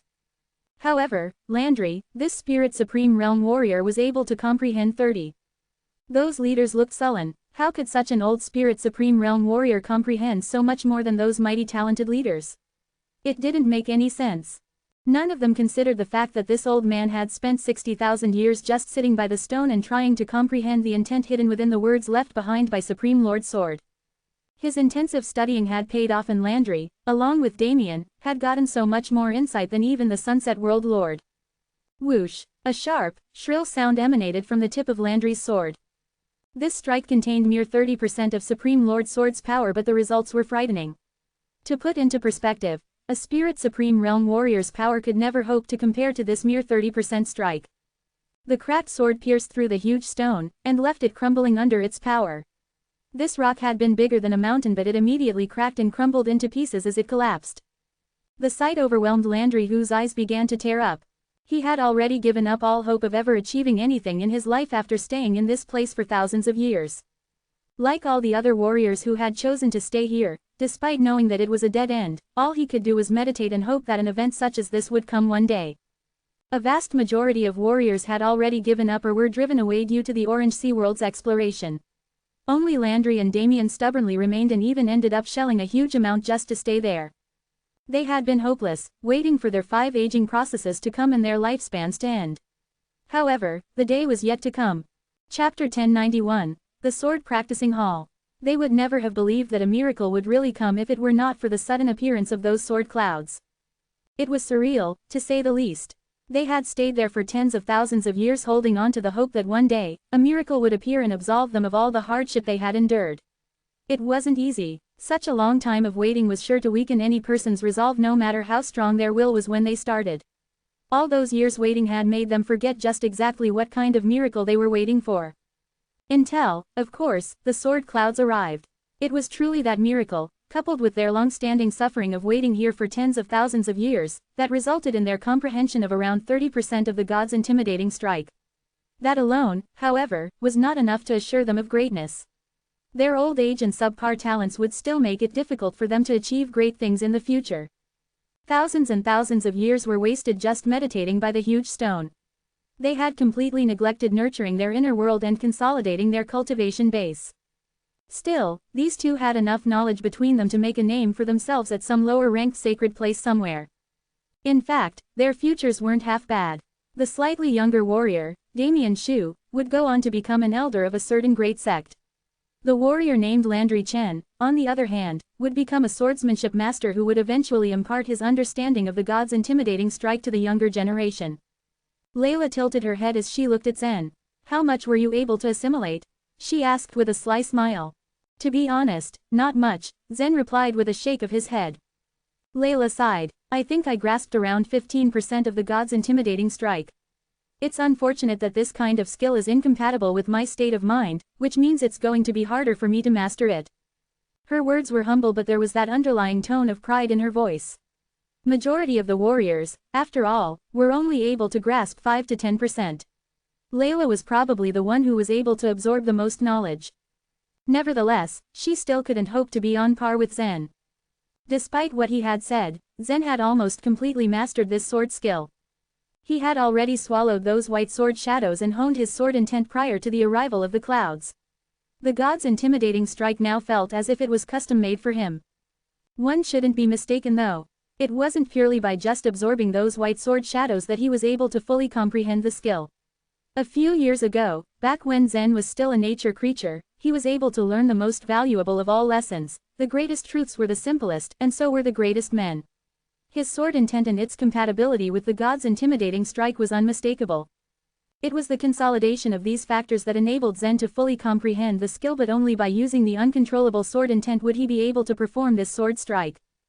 He understood that despite learning how to use it, actually utilizing the god's intimidating strike in battle was a different matter altogether, given the fact that such an attack required an immense source of force and power. Even Supreme Lord Sword himself devoted over 1,000,000 years just practicing the technique. Zen's strength and cultivation base were far inferior to that man of legend, which meant he couldn't really be sure of himself when it came to utilizing the skill properly and effectively. Zen was still pleased though. The comprehension and acquisition of this skill was another addition to his roster of trump cards he collected here in the upper world. 1 month later, Zen and the other warriors finally returned to the Mist Palace. Some had chosen to go out and gain more experience while others chose to return to their own families and deal with some important matters. Layla, who lived right across from Zen, stood outside her residence while she waited for her brother. He had managed to defeat Zen and obtained his freedom, but he wasn't able to return with her to the Mist Palace. It would take Lincoln a bit more time before he could cross the Supreme Worlds to find the Mist Palace and reunite with his sister. It didn't matter that much, especially to Layla, who was practically glowing with happiness and excitement at the thought of finally being with her brother again. As for Zen, he really made Layla feel so dejected after passing the torch. But ultimately, he ended up losing to her brother. This fact alone was enough to serve as a consolation prize. The young woman relished in the fact that it was her kin that was able to defeat Zen at something. Zen was going to be staying in the Mist Palace for a few days. During this time, he constantly observed everything in his inner world. The flow of chaotic energy had started to slow down, but it still hadn't been completely liquefied yet. Zen couldn't help but feel depressed with the slow progress his chaotic energy had made to turn into the sea. He was also on the process of recalling the god's intimidating strike from the sword clouds. He really wanted to perform this move after knowing that most warriors from the passing the torch experienced a tremendous increase in strength because of it. The news regarding the revelation of Supreme Lord Sword's secret had spread all throughout the universe like wildfire. Warriors who had spent a lot of time in front of the huge stone but left the Orange Sea world before the event, either willingly or unwillingly, naturally learned of this matter. The news astonished them, and quite a lot cried in regret for giving up so early. Only 2 warriors had been able to prevail and hold on to their spots until the very end. Back to Zen, the young man still felt incredibly frustrated over the fact that he had fully mastered a skill but had no opportunity to use it. He forgot this matter for the time being until one day when he arrived in the depths of the Mist Palace. This area had an illusion space where warriors could practice their skills and hone their strength. It was late at night when Zen arrived, so there were currently no other warriors who were using the illusion space. It was all just him. He quickly entered the hall and found a signboard beside it that read, "Sword Practicing Hall." Of course, this hall wasn't just limited to swords. Saber, spear, and fist practitioners could very well practice their arts here. Zen quickly opened up the illusion space and the scenery in front of him suddenly changed. Instead of a hall, he was met with a huge mountain range. It was so big that he could see neither the summit nor the foot of the mountain. This entire scenery was bathed in a gold and silver glow. Coupled with its immense proportions, the view in front of Zen could be described as nothing short of ethereal. He had never seen such a sight, since this kind of scenery could only exist within the illusion space. Everything he saw was created by divine textures and wasn't real. Upon closer inspection, Zen saw this great mountain range also possessed a ton of marks. There were countless marks all over it. Sword marks, saber marks, arrow marks, spear marks, fist marks. This place had served as a training ground for the entire warrior population of the Mist Palace, so it was only natural for these marks to have accumulated over the years. It seems I've come to the right place, Zen remarked with glee, eager to finally practice the sword skill he had been itching to try for days now. It was truly too bad that there was nobody here in the Mist Palace he could ask to try this skill on. Wasting no time, Zen quickly unsheathed his Thunderwind Divine Sword and pointed the tip towards the enormous mountain range. This simple movement caused such a great difference in his aura. It felt as if Zen's gaze alone would be enough to cut through rock and split this entire mountain range. The god's intimidating strike is unable to gather momentum. I have to brandish the sword the moment I raise my hand. No momentum, no hesitation, I must forget my emotions. This mentality has already been tainted with a trace of divinity.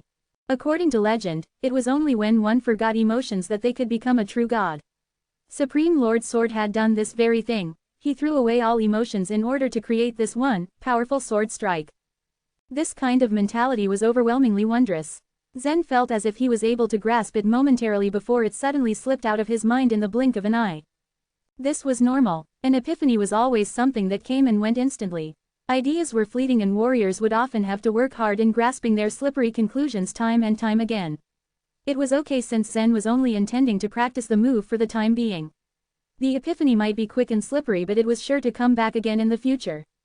As Zen threw all hesitation aside, his sword intent flashed and emitted a faint light as it shot out from his long sword. The sword intent was uncontrollable as it constantly spread throughout the space, but that was the point.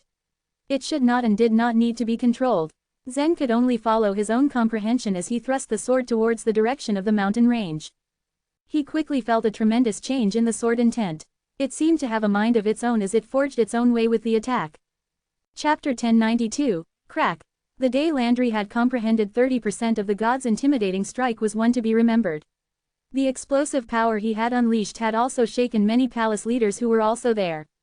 Those who were almost as powerful as world lords were not afraid of Landry's sword attack, but they still were quite jealous of him. To their dismay, they had just found out that even a spirit supreme realm warrior like Landry with no great talent in himself was able to unleash such power. On the other hand, Zen's strike was an almost complete move of the god's intimidating strike. Although, in terms of pure swordsmanship, he did not dare to call himself a master, but he was still quite confident in himself. This was a sword skill created by a supreme lord and he did not have the qualifications to evaluate it too much. However, by relying on his own insights into the sword intent of Supreme Lord Sword, he was able to unleash almost 90% of the god's intimidating strike's power. Such power was unbearable.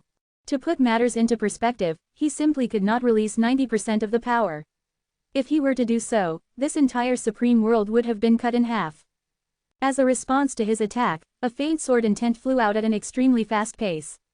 At the beginning, it did not seem to be shocking at all. In fact, after the sword intent had entered the endless golden and silvery mountain, it disappeared without a trace. Zen was looking as calm as the eye of the storm, but there was a hint of confusion on his face. What was going on? His strike did not seem to be too powerful if evaluated purely in terms of power. Could it be that he hadn't completely comprehended the god's intimidating strike? He had of course not expected this sword strike to be able to shake the entire heavens and the earth, but since it had disappeared without a trace after entering the mountain, it had truly let him down. This was supposed to be a legendary sword skill that could wound a true god, but right now, Zen could not see its effect at all. Was his understanding of the god's intimidating strike not enough? Was he doing something wrong? Or did he really have to forget love and emotions in order to use the god's intimidating strike? No matter how he thought about it, Zen still couldn't figure out what he had done wrong and why his strike hadn't had any effect. Perhaps, his state of mind was truly unable to reach such a level as required by the laws. In the early days, he had once learned how to enter the state of forgetting oneself, but it was only a common technique to control one's state of mind. But to somehow entirely forget one's emotions, it was required to cultivate some entirely new cultivation method. However, Zen was yet to find a method that guaranteed such a stoic state. What Zen did not realize was that he had completely underestimated the state of mind. Being able to forget his emotions just wasn't something that Zen could grasp with his current cultivation base. Even a world lord would only be able to master one tiny bit of it. Why did Yolanda cut off her own soul and transform it into a million clones? The answer lay in emotions. Through this method, the clones which had been created from split souls would have incomplete emotions. They would be reincarnated into the mortal world with incomplete emotions, and would only experience life and death. Then Yolanda would collect those clones and comprehend the memories within them, essentially aggregating their knowledge into herself. So this method would help her to avoid having all kinds of emotions. This was related to the cultivation method she was going to practice in the future.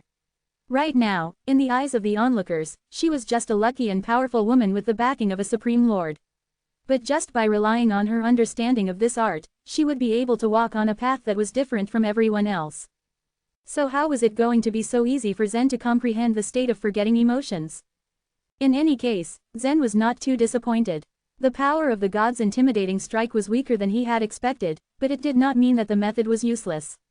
The most important thing was that this sword technique did not require any accumulation of power and momentum and could be unleashed instantly. Such a power was enough to resist an enemy's attack if he required a quick shield. After getting out of the illusion space, Zen shot an indifferent glance at the words, "Sword Practicing Hall," which were mounted above the enormous doorway, before quietly leaving the hall. What he didn't know was that the moment he left, a loud rumbling sound suddenly reverberated throughout the entire illusion space. This enormous golden and silvery mountain had been transformed from an 8th grade divine texture and reinforced by 60,000 auxiliary divine textures. It was modeled on the legendary gold and silver demon mountain. Both its height and width were far beyond Zen's imagination. If he were to climb up as fast as he could from the foot of the mountain, he would probably have to climb for a year or so to reach the peak. If the mountain was placed horizontally on the ground and if a ground to hold it existed, it might take up several great worlds. Since the illusion space was extremely spacious and endless, such a huge mountain could easily be formed by the divine textures and placed there. When Zen had entered this illusion space, he couldn't see the peak or the bottom of the mountain because of its unimaginable size. The rumbling sounds that had started after Zen left continued for several hours. Zen had entered the illusion space around midnight, but the rumbling sounds had not stopped for a long time. They lasted all the way until the sun had risen in the morning. The warriors of the Mist Palace were very diligent. To any cultivator, being given a chance to enter the Mist Palace was enough to make them proud among their entire generation. However, after these so-called talented warriors from Supreme Worlds gathered there, they discovered that their past pride and power were nothing compared to what was on display in the Mist Palace. Early in the morning, a warrior named Gorman Gao, carrying his maple leaf spear, entered the sword practicing hall. He had once been the absolute pride of his family. Ever since he had become a warrior, he had been surrounded by envious gazes from all of his relatives. After successfully joining an 8th grade sacred place, his remarkable ability had quickly attracted the attention of a 10th grade sacred place. Then he was brought to that 10th grade sacred place, and had even taken the lord of the sacred place as his master. Afterwards, his master had tried every means possible to succeed in sending him to the Mist Palace. Gorman Gao had thought that with his great talent, he would definitely be able to become one of the most powerful warriors in the Mist Palace. Yet his dreams had come crashing down on him. After arriving there, he had begun to feel self-abased and disappointed. He had once been proud of himself for activating a lotus flower with one lotus petal. It was a symbol of surpassing the heavens. But he saw that there were numerous warriors of the Mist Palace who could activate even more petals of the lotus flowers, and he was a nobody among them. He even didn't have the qualifications to take part in passing the torch. However, a talent should not just be arrogant. After adjusting his attitude, Gorman Gao had forced himself to work hard and face his difficulties. He believed that one day, he would be able to get his own glory there. After cultivating in seclusion for a long time, he was now rushing over to the sword practicing hall. He wanted to practice the potent ether blood, the 13th move of the potent blood spear, that he had comprehended over the last few days. This move's power was extremely fierce and overbearing, and it was likely to have a good effect. However, after he entered the illusion space, he heard the rumbling sounds which were going on for a long time. Thunder. Gorman Gao was stunned, but how could there be thunder in the illusion space? This made him very confused. However, just as he was wondering what had happened, he suddenly realized that there seemed to be something strange about the huge gold and silver demon mountain. Something was there which shouldn't be. In the middle of the mountain, there was a long, thin crack, almost negligible, were it not for its extreme length. It went from top to bottom, spreading all the way until it went beyond Gorman's sight. Seeing this, Gorman Gao was really surprised and there was bewilderment visible on his face from miles away. What was going on? Was there someone practicing the sword just now? Since the booming sounds were still echoing in the air, the warrior practicing the sword shouldn't have gone too far. But when he had entered there, Gorman Gao didn't see anyone, and he also didn't meet any other warriors along the way. Gorman Gao of course did not know that there was a warrior who had practiced the sword there earlier, but had already left a long time ago. Being naturally curious, he flew down along the crack. However, even after flying for a long time, he was still unable to find the end of the crack. In the end, he had to choose to fly up. This time, he spent twice as much time flying up, but still couldn't see the end. During this process, he became more and more aghast. Who on earth created this crack? Who on earth even could? For warriors with high enough cultivation bases, destroying a mountain range with a single move wasn't difficult, and even Gorman Gao himself could do it. The problem was that the gold and silver demon mountain in the illusion space was not an ordinary mountain. Even if Gorman Gao were to unleash his full strength, he would only be able to leave a mark of about 100 miles on the mountain. He was not that powerful and was not worth mentioning in the Mist Palace where there were so many talents. But even so, such a long crack. A year ago, he had coincidentally met Javier, who was ranked first in the Swallow Cloud House. Although the latter was only at the 9th level of the life and death realm, With a casual swing of his sword, he had left a mark about 1,000 miles long on the gold-and-silver demon mountain. But now, Gorman Gao was very astonished to discover an endless crack which stretched for countless thousands of miles. He had no idea what had happened in here. Thinking about this, he left the illusion space. He then walked to a corner of the sword practicing hall. There was a tall curtain hanging at the corner of the hall. All attacks at the gold and silver demon mountain were recorded on the curtain. Gorman Gao didn't know the exact calculation method to calculate someone's strength, but in theory, it should have been based on the reference base of an early-stage illuminating soul realm warrior. Perhaps this measurement method wasn't particularly accurate, but it could easily be used as a reference. With a single attack, Gorman Gao could achieve an effect 3 times as much as that of an early-stage illuminating soul realm warrior. In other words, his one attack was equal to 3 times the strength of such a basic reference warrior. However, this kind of result was not a good one. In any case, he wanted to figure out just how powerful the attacking strength of the warrior who had left such a terrifying mark was. Chapter 1093, Lincoln arrived. The curtain in the sword practicing hall displayed the rankings of warriors. If Gorman remembered correctly, the topmost record had been set by Javier, and it was 32 times stronger than a warrior at the illuminating soul realm. Going purely by this, Javier's strength should be more than 10 times that of Gorman. However, there were many variables in a fight. Some cultivation methods were extremely powerful, but they might not be able to evoke particularly great power. Therefore, it was not certain that Javier was definitely 10 times stronger than Gorman, but it was certain that Javier was much stronger than Gorman. When Gorman's gaze fell on the screen, he was stunned. 379 times. This is impossible. Gorman was dumbstruck for a while, unable to form a sentence. In terms of pure power, the number 1 on the screen was over 100 times more powerful than him. This person was also more than 10 times stronger than Javier, the number 1 disciple of the Swallow Cloud House. This is impossible, he murmured again. A warrior who was capable of invoking such power was definitely not at the Soul Sea realm. He would at least be a Spirit Supreme realm warrior. This was the conclusion Gorman arrived at. However, the strongest disciple in the 13 palaces was at the Soul Sea realm. The Mist Palace would not enroll a disciple at the Spirit Supreme realm. It should be a steward from the Mist Palace. Or maybe an executive, or the palace leader, or some vice palace leader, he thought. But this was a low possibility, as the sword practicing hall was a cultivation place only used for sword practicing. Gorman had never seen an executive from the Mist Palace practice in here before. After all, if they were to practice in here, the records on the curtain screen wouldn't be just 100 times higher than the power of an illuminating soul realm warrior, it would be tens or even hundreds of thousands of times higher. And the illusion space would not be able to bear their attacks. As the sky gradually brightened, more and more warriors entered the sword practicing hall. Many warriors checked the rankings on the screen before entering the hall. For the disciples of the Mist Palace, this was a glorious place. 379 times. Who created this record?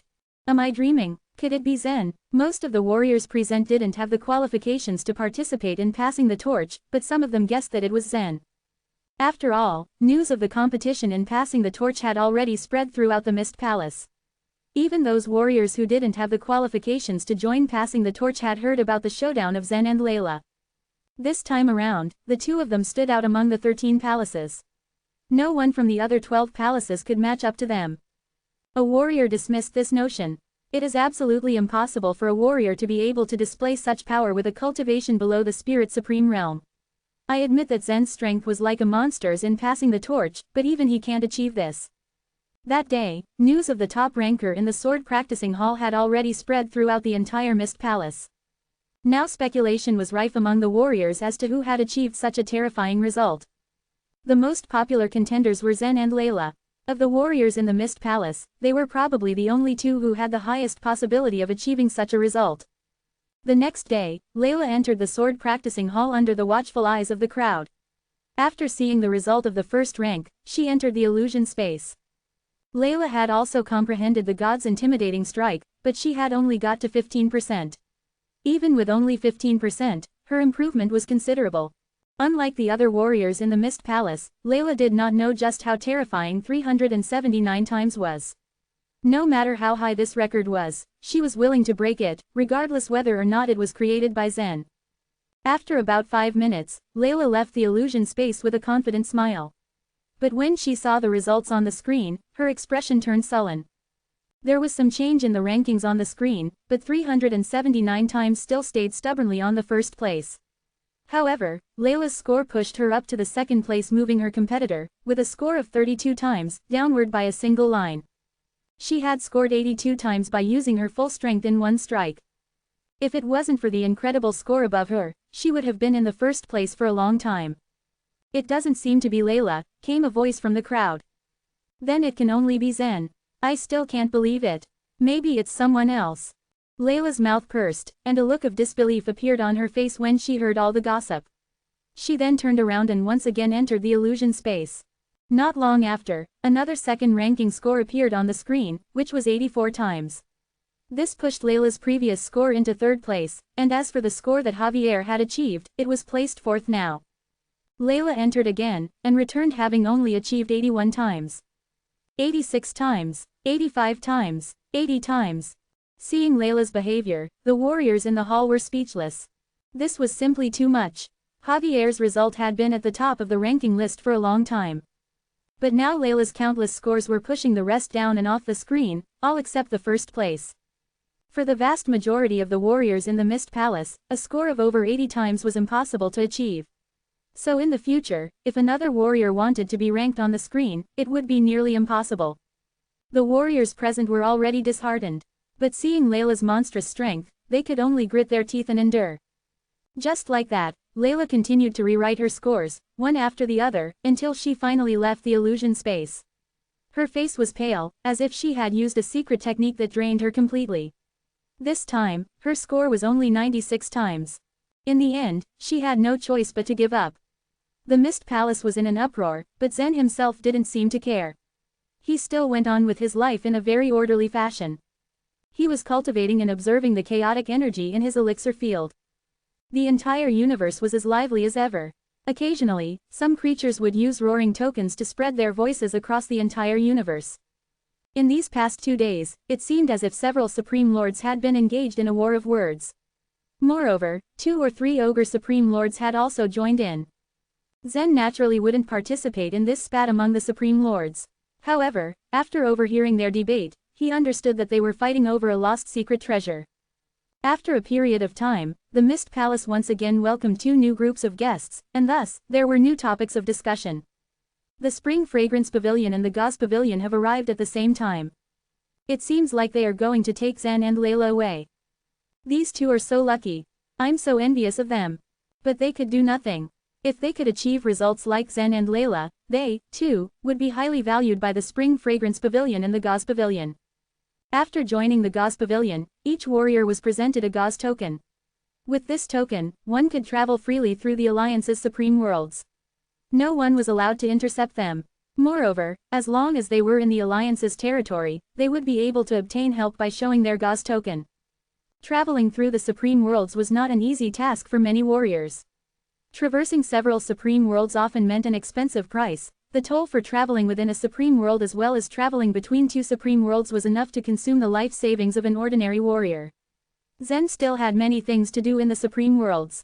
If this token solved so many problems, he naturally would not refuse it. Sometime later, Lincoln, who had fought with Zen in passing the torch, finally arrived at the Mist Palace. He had rushed straight to the Mist Palace after he was freed. He had spent nearly 2 months reaching this place due to the unimaginably long distance between Supreme Worlds. After reuniting with Layla, Lincoln asked his sister whether Zen was still in the Mist Palace. This made her curious as to why her brother was so concerned about Zen's whereabouts. In her eyes, Zen was nothing more than the defeated opponent of her brother. But Lincoln had told her that he was only able to obtain his freedom because Zen had let him win. Layla was surprised to hear this. She recalled Zen's indifferent smile and finally understood everything. She was now completely convinced that he was stronger than her in every aspect, be it talent or strength. Chapter 1094. The Secret Treasures. Zen was a bit surprised that Lincoln had taken the effort to come and visit him. The reason why he had decided to deliberately succumb to defeat before Lincoln was that he felt that Layla's experiences were somewhat similar to his. However, the issues Zen was facing were even more troublesome. As of that moment, he didn't have the slightest idea of Yan's whereabouts. Although he had used the roaring token to shout throughout the entire universe, his efforts went in vain. Lincoln was also a straightforward person. After he'd arrived, he bowed quite low before Zen to express his sincere gratitude. It might have been a trivial matter as far as Zen was concerned, but for Lincoln, the meaning of gaining his freedom was extraordinary. Some time ago, he had offended the son of a supreme lord and was exiled to the villain world. Hence, his future prospects were practically ruined. A meager lifespan of just 800 years was too short for warriors, but now having obtained freedom was an extensively fortunate thing for him. Layla, on the other hand, sat quietly by her brother's side. Feelings originating inside her were naturally very complicated. From the moment she entered the Mist Palace, she had treated Zen as her opponent, and she had provoked him very frequently. However, he remained unmoved no matter what, and he had gone to great lengths to help her brother obtain his freedom. This time, I've come here almost entirely for the sake of my sister. But I have another important matter to discuss with you. Lincoln cupped his hands and said. What is it? Zen seemed to be faintly surprised.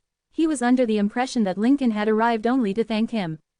Lincoln's eyes flashed, his face revealing a trace of vigilance. He extended his hand and took out a light yellow divine texture. After pouring his life vitality into it, an invisible enchanted barrier began to spread out, enveloping the three of them within it. Noticing that Lincoln was being overly cautious, Zen was intrigued. What exactly was so important that he needed to be this cautious? After that, Lincoln cupped his hands again and said, if this was occurring some time ago, I wouldn't have told anyone about this even if my life was at risk. But you are different. You are my lifesaver. Please say it. Zen's curiosity had just skyrocketed. He patiently heard Lincoln narrate his adventurous tales. After Lincoln had been sent to the villain world, he had been placed under extremely dangerous and volatile situations. The villain world was earlier a very prosperous supreme world. Moreover, it was a famous supreme world in the universe. However, after hundreds of millions of years of exploitation, the resources of the entire villain world had depleted rapidly, and some sects of the villain world had decided to flee from that place. In the end, the entire supreme world became a place of exile, and warriors who were convicted of serious crimes were exiled to this place. The entire villain world was in a state of absolute chaos. After all, the majority of the warriors residing there were notorious evildoers. There were no existing rules at all. It was common for them to kill each other in order to survive. When he had just entered the villain world, Lincoln himself had suffered greatly. His own life had to be risked many times. Perhaps, he was indeed a lucky person after all. When he was being chased by his opponents, he had accidentally entered a cave and found the clue to the Dark World's secret treasures. Zen's face appeared to show his excitement. The Dark World's secret treasures. Yes, Lincoln's eyes lit up. That's why I want to invite you to explore this place with me. Zen's face showed a hint of hesitation. He did not know what the Dark World's secret treasures were, but the nervousness on Lincoln's face helped him figure out that it was no small matter. Therefore, he was confused about what to do. At this moment, Lavender told him in his mind, agree to his request, Zen. Why? Promise him now. We'll talk later. Since Lavender insisted, Zen no longer had any hesitation. She rarely gave advice to him, but since she had taken the effort to open her mouth, there must have been a legitimate reason for it. There weren't many people who could gain the complete trust of Zen, and Lavender was one of them. Lincoln naturally didn't know what Zen's thoughts were. As far as his knowledge was concerned, the secret treasures of the Dark World were of great importance. No one, not even a world lord, had any reason to reject him. It was a pity that Zen didn't know much about the upper world. When he heard about the secret treasures of the Dark World, he was neither intrigued nor interested. It was because of Lavender that he agreed to be a part of this. Then, Lincoln handed over a pre-drawn map to Zen and told him, in half a year, we will reach the Dark World. We will meet at the location marked on the map. Zen took the map and examined it for a moment before asking, where is the Dark World? Hearing this question that involved common sense, Lincoln was slightly stunned. How could there be a warrior who didn't know where the Dark World was located? This was awfully weird. Next to him, Layla burst out in laughter. Lincoln, Zen had ascended from the lower world just a while ago. You need to help him. A smile appeared on Zen's face when he found out the location of the Dark World. He hadn't thought that the Dark World would be adjacent to the Spirit Reading World, which was the supreme world that he had ascended to. The Spirit Reading World was originally the border region of the Alliance's 3,000 supreme worlds, and the other side of the Dark World was no longer the territory of the Alliance. The distance between the Supreme World where he found himself in at present and the Dark World was so long that it would probably take several months even if one were to travel across borders continuously. Only then did Zen understand why Lincoln had proposed to meet in the dark world after half a year. Zen wouldn't go back on his word. After the brother and sister left, Zen asked Lavender, "Lavender, what's wrong with the secret treasures of the dark world? Why did you wish my presence in this team?" Hearing his innocent question, Lavender gradually condensed in front of Zen. She smiled slightly before uttering, "The secret treasures of the dark world were a legend from 100,000 years ago. However, as the person involved, I happen to know some of the secrets within. There are some things that are quite important to you. I don't know if this warrior named Lincoln really has a way to obtain the secret treasures, but it's certainly worth a try." Hearing Lavender's words, Zen silently nodded his head in approval. He couldn't have stayed at the Mist Palace to cultivate forever. Furthermore, he had promised Lavender that he would help her return to the throne. Half a year's time was simply too short for the warriors of the upper world. In order to travel through the supreme worlds, one had to travel for months, and after a simple preparation, Zen bid farewell to Yolanda. Yolanda was not at all astonished by Zen's abrupt departure. Even the warriors of the 13th palaces would look for an opportunity to go out and train, not to mention the fact that she had promised Zen that she would not give him much restraint from the very beginning. Without further delay, Zen quietly left the Mist Palace and barged into the Supreme World Channel. Chapter 1095, Resources. Zen left on a heavenly phoenix horse. This legendary beast that was used for traveling was considered rare even in the upper world. Naturally, it was gifted to Zen by Yolanda in honor of all Zen's accomplishments. After he had left, Yolanda turned around and returned to the depths of her palace. On a flight of stairs deep within the hall, there was an obscure and complex divine texture carved into it. As Yolanda stepped onto the stairs and activated the divine texture, a black figure began to emerge from the air around her. "Father," she called out. Yolanda's father was Supreme Lord Helm, one of the three great heads of the Alliance. Supreme Lords were the most supreme entities in the entire universe. Even Yolanda would not disturb her father easily, unless she had an important matter to discuss with him. Theirs was a formal, but familial bond. Supreme Lord Helm had an indifferent expression. Even when he was facing his own daughter, his tone of voice didn't contain the least bit of emotion. He was consumed by his status, and had left the more mundane emotions, such as love, behind. "Has that brat left?" he asked. Yolanda nodded absently. "I will do everything I can to help you with your plan. However, there are no secrets under the heavens. If you can think of something, then they can think of it as well," said Supreme Lord Helm in warning. Yolanda smiled sweetly. "Of course, I know that. There are a lot of people who know that Zen is a man without destiny. So what? What can they do about it? The fate of a man without destiny cannot be deduced or determined. It is a path that no one can estimate. I am only being very careful in pushing Zen from behind. Who can say for sure about what will happen in the future?" "That's true. The most difficult thing for a schemer is to jump out of a rut. Yolanda, you're not good at scheming, but this time you are doing great," Supreme Lord Helm complimented, though his tone remained indifferent. "Thank you, Father, for your appreciation," Yolanda smiled sweetly despite the customary cold shoulder which he gave her. "However, you still have to be careful. Zen's luck is truly rare, and the things he is trying to accomplish are not trivial. For example, he wants to help the Demon Knight's Queen of Killings regain her throne. That will be extremely difficult. If he were to die on that mission, it would be a pity and a waste." "Yes, Father, I understand." Her father had always spoken very little. A Supreme Lord was at the stage where they could sever all emotions and attempt to obtain a trace of divinity. He had almost ceased to be human now. Because of that, her father had never revealed any emotions since she was born. He was still as cold as ever today, but Yolanda was very happy to hear him say so much to her, and he even showed a minuscule trace of concern. Ever since she had reported Zen's news to her father, Helm had shown much interest in Zen. This was the first time she'd received her father's praise since she'd become a martial artist. Though she had told herself that she didn't need his approval, the validation was nice. Traveling on a legendary beast through the passages of the Supreme World was quite eye-catching and caused a stir. There were countless other practitioners hurrying along within the wide passageway. A trace of envy was revealed on their faces every time they saw Zen's heavenly phoenix horse. They also silently tried to guess Zen's identity. A martial artist qualified to ride the heavenly phoenix horse was not an ordinary person. They reasoned that he must then be someone of great importance. On the way, Zen formed a preliminary plan for his next step. With his current level of strength, he definitely wouldn't be able to help Lavender reclaim the throne on his own. The good thing was that Lavender was not alone in the upper world. For example, Leroy had been firmly standing behind her, up until now. Aside from Leroy, there were also some of her old subordinates awaiting her to return. She would not face the mission alone. In addition to that, Lavender had concealed huge amounts of resources. She planned to use these resources to help Zen rapidly increase his strength. Once he reached the Soul Sea realm, Zen's cultivation rate would increase very slowly, but the resources consumed would be 100 or even 1,000 times more than before. It would be costly to boost Zen to his full potential. This was no longer a matter of talent. In the world of warriors, those below the Soul Sea realm only trained their foundation. However, it was not suitable for them to use all kinds of alchemic resources to make it mature.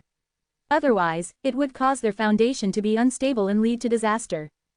Therefore, Zen and the other talents had all been relying on their own talents to make breakthroughs in their cultivation, not piling up resources.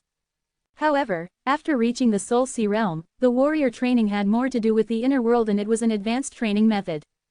To open up one's soul sea, to expand one's inner world, to induce divine thunder to fill one's body, to nurture a small world within one's soul sea. All these steps needed so much more than one's talent alone. The late stage of the life and death realm also featured this. For instance, if an ordinary martial artist didn't have the 10th tribulation introducing pill, it would be almost impossible for him to attract the 10th small heavenly tribulation. Therefore, those kinds of pills were extremely precious and rare in many sacred places. Even the martial artists of the 13 palaces could only rely on their own strength to obtain them in the passing the torch. A world where the practitioners had to fight over resources was crueler. This was also one of the reasons why it was difficult for those who had ascended from the lower world to rise above others. This was because talent was very important here, but resources were also becoming more and more important. Thus, when Supreme Lord Illusion had ascended to the position of a Supreme Lord, it was considered a miracle. Lavender knew about the treasures of the Dark World. It could even be said that the origin of the secret treasures was closely related to her. That was why she had asked Zen to accept the secret treasures when he hesitated and remained on guard. The treasures were the very first stipend of resources she would give him. If he were to simply fly at his own speed, it might take dozens of years or even longer for Zen to cross the vast distances of these supreme worlds. The heavenly phoenix horse was originally a rare creature in the world. With its great speed, in under a month, Zen had already arrived at the edge of the supreme world occupied by the Alliance. The mind world, the noble world, the star rain world, the spirit reading world. After crossing the spirit reading world, he would reach the dark world. Who would have thought that after shuttling through so many supreme worlds of the upper world, he would once again return to the spirit reading world? In the universe, many martial artists, even those at the Soul Sea realm, were unable to travel through a single supreme world. The distance was simply too great. However, Zen had traveled through more than 1,000 supreme worlds and now had returned. He had Lavender to thank for that. Crossing through a world was time and money consuming.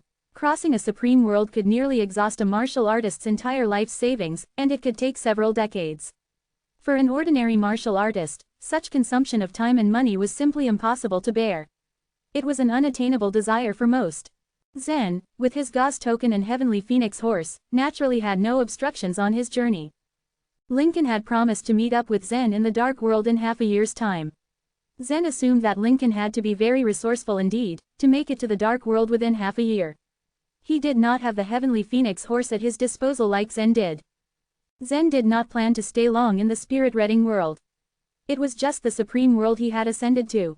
However, as he was flying through the passage, a voice suddenly echoed in his ears.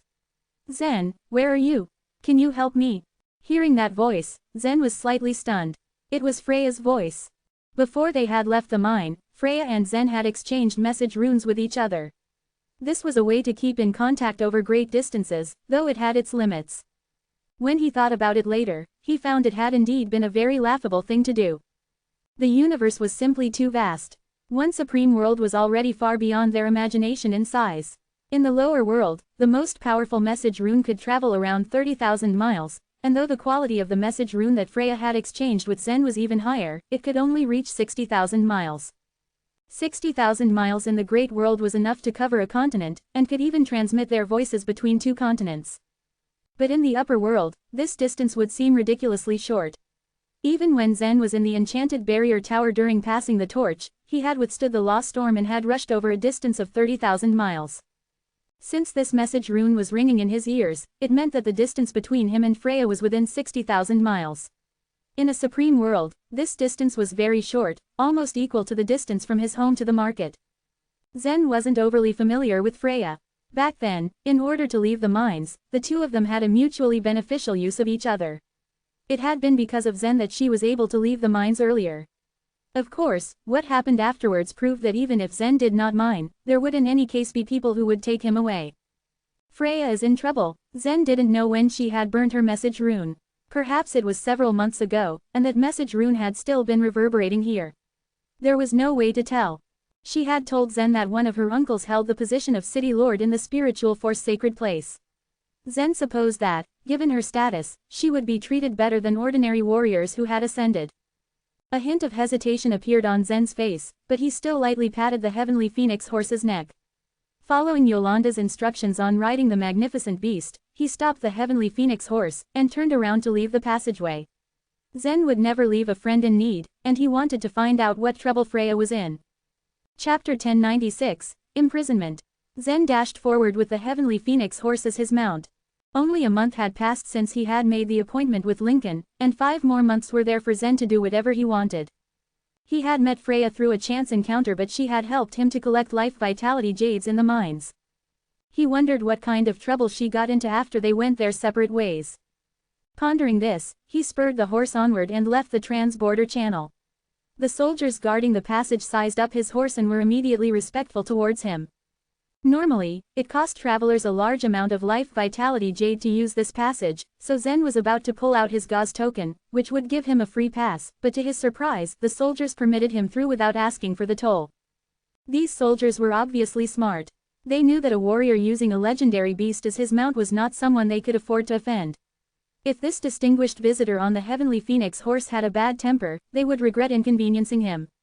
Therefore, no one dared to keep Zen even for a second. After Zen left the trans-border channel and entered the common teleportation channel, the soldiers stared after him and began to discuss in low voices. "Oh my goodness, it's a heavenly phoenix horse. Such a rare thing in a remote supreme world like ours. I bet that even the Saint Lord of our spiritual force sacred place doesn't have the ways and means of getting this horse. Who's this talented young man? Could he be the son of a world lord? He must be. There's no other explanation, but it's strange that he has no arrogance of a rich man. Instead, he seems like an easygoing man." They didn't know that 6 months ago, Zen had just ascended from the lower world. Back then, as a warrior from the lower world, he was imprisoned in the mines of the spiritual force sacred place and had to collect life vitality jades to gain freedom. After leaving the teleportation channel, Zen returned to the land of the spiritual force sacred place. The spiritual force sacred place only occupied 10 to 20% of the spirit reading world's territory, but it was still very expansive. Outside the teleportation passage was a large city. Zen jumped down from the heavenly phoenix horse and started to study at his surroundings. Hoping to find a person in the upper world was like looking for a needle in a haystack. Fortunately, he had exchanged message runes with Freya, but the one he gave her only worked at a distance of 20,000 miles.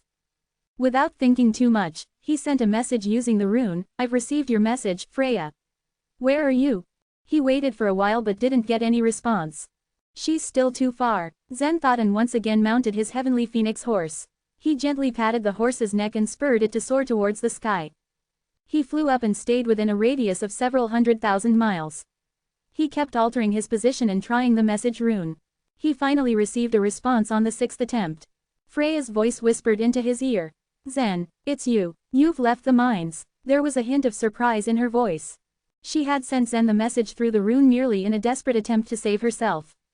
He hadn't chosen to leave the mines after accumulating 100 life vitality jades, but instead he had remained in the mines to collect more jades. Freya, on the other hand, had only wanted to visit her uncle to seek shelter, and thus, she opted to leave. This place was more than 60,000 miles away from the mines. Freya didn't think that Zen would be able to receive her message even if he had left the mines. What she didn't know was that Zen had already traveled across 1,000 supreme worlds. It was a distance that she could never imagine. Many warriors of the Soul Sea realm would never be able to cross such a distance in their entire lives. Coincidentally, Zen's destination this time was the Dark World, which was not too far. He had been traveling through the trans-border passage when he happened to receive her message from the Supreme World below. When he received Freya's response, he knew that she must be no more than 20,000 miles away from him. And there was only one big city, called Bright Sky City, within such radius. Without hesitation, Zen had turned his horse and headed straight for the Bright Sky City. For Zen it was a big city by the Central Region's standards, but that was not accurate in the upper world. In fact, there were 36,000 cities of a similar size in the spiritual force sacred place. Master Shen and Master He, who had taken Zen out of the mine, were each in charge of over 1,000 such cities. After arriving at the Bright Sky City, Zen ordered his heavenly phoenix horse to descend to the ground. There was a no-fly ban in the city, so it was not a good idea for him to ride his flying horse into the city. After he landed, he took out the spirit beast bag, wanting to drive the heavenly phoenix horse into it. The space inside the spirit beast bag was quite large, but to Zen's surprise, the heavenly phoenix horse seemed to be rather resistant to the spirit beast bag. It raised its forelegs and kept retreating, refusing to enter the spirit beast bag. What's wrong? The horse had been very docile the whole way. So Zen was perplexed by the beast's reaction. He couldn't understand why it resisted the spirit beast bag. Could it be because of the ancestral dragon? Lavender asked. The ancestral dragon was a very special creature after all. Despite its submissiveness to Zen, its overwhelming aura couldn't be ignored. The heavenly phoenix horse was also a legendary beast, but it had an instinctive fear of the ancestral dragon, so Zen had no choice but to lead the horse into the city. On the way, he continued communicating with Freya through the message rune. Although she told Zen that she was in great trouble, she was equivocal about it and wouldn't divulge much information about the nature of her problem. He had no choice but to keep following her directions. He arrived at the appointed place and saw a residence with a pretty good environment. To his astonishment, there were 4 Soul Sea Realm warriors guarding the residence. He also sensed several divine textures around the house, as well as the presence of hidden auras of powerful warriors inside the building. Seeing this scene, Zen immediately understood what was going on. Freya was imprisoned here by someone. "What are you doing here?" yelled one of the guarding warriors when he noticed Zen. Admittedly, these warriors were not as smart as the soldiers guarding the trans-border channel. The soldiers guarding the trans-border channel had seen many warriors from different places every day. Thanks to their occupation, they had a clear understanding of mounts, which was why they were able to recognize the heavenly phoenix horse at a single glance. These warriors were under the city lord's order to guard this place. Although they sensed that Zen's horse was not an ordinary beast, they weren't afraid of offending him. Zen frowned at their bad attitude. He raised an eyebrow and answered honestly, "I'm looking for Freya." The warriors exchanged glances with each other. They knew that Freya had just ascended from the lower world not long ago. They couldn't figure out how Zen knew her. "We don't know anyone by this name. Now get out of here," the same warrior replied impatiently. But Zen pointed towards the residence and said, "I know she's inside the building. She just sent me a message using her life vitality." Since Zen had exposed their lies, the warriors had to give up their act. They stared at him with cold eyes and threatened, "Mind your own business. Otherwise, you'll regret coming here." Hearing their threat, the corners of Zen's mouth lifted to flash a contemptuous smile. "I wonder what kind of trouble it will be. The woman inside was chosen by our city lord. She will be offered to an important figure of the spiritual force sacred place as a gift. But she is disobedient, so she has been imprisoned here. Are we clear now, you brat? Can you afford to offend the city lord?" said another arrogant warrior with narrowed eyes.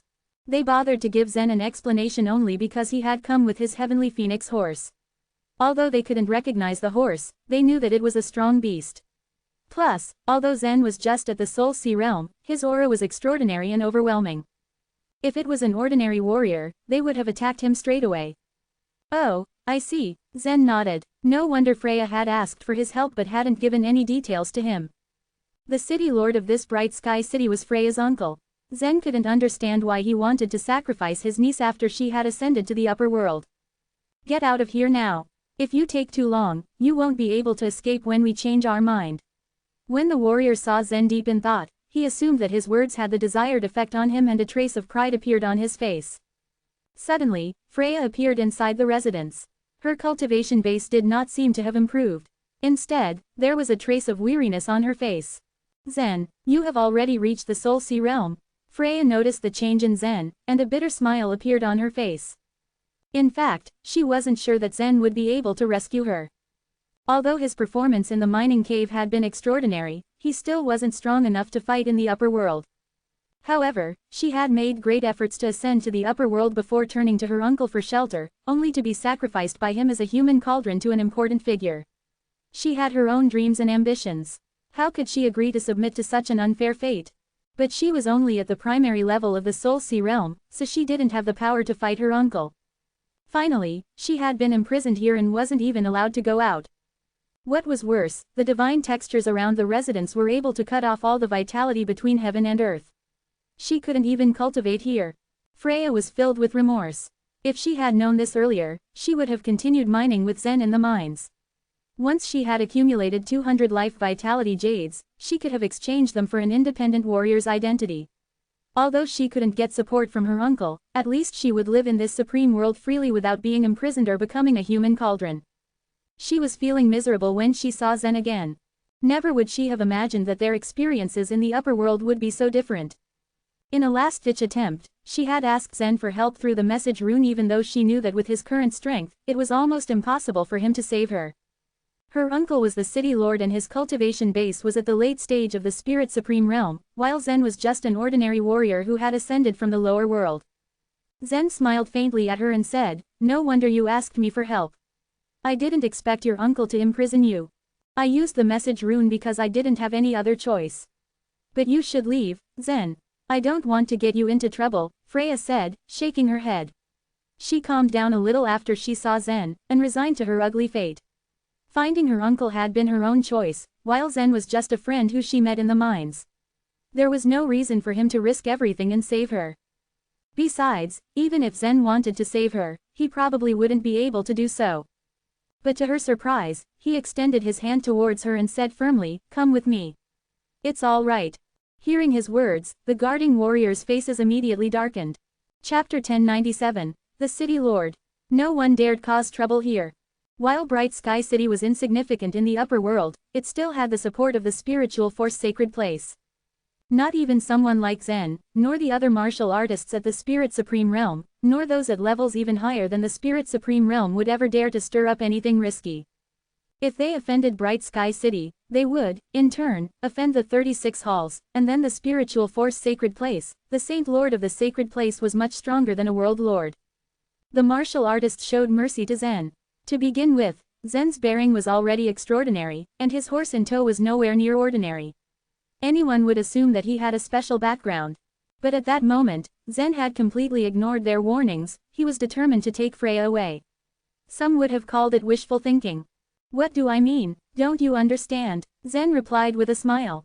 Then, he turned to Freya. "Let's go." His frankness stunned her for a moment. She was moved by Zen's utter willingness to come and see her in spite of everything he had to endure. But even though he had broken through to the Soul Sea realm, taking her away was basically impossible. They couldn't afford to offend the city they were in. "Zen, you have to go." I can't leave." Freya shook her head in defeat. In that moment, she regretted burning up the message rune to ask him for help. There was never any hope, in the first place, but because Zen was the only one she met after ascending into the upper world, burning the message rune for him seemed like the only thing to do. Anything was better than nothing, after all. The chance of him receiving the message was incredibly slim, yet he got it anyway after leaving the mine. But what for? The four martial artists had already made their moves, surrounding Zen from all directions. Their compelling eyes were fixed on him, silently willing him into submission. The leader of the group had a particularly icy glint in his glare.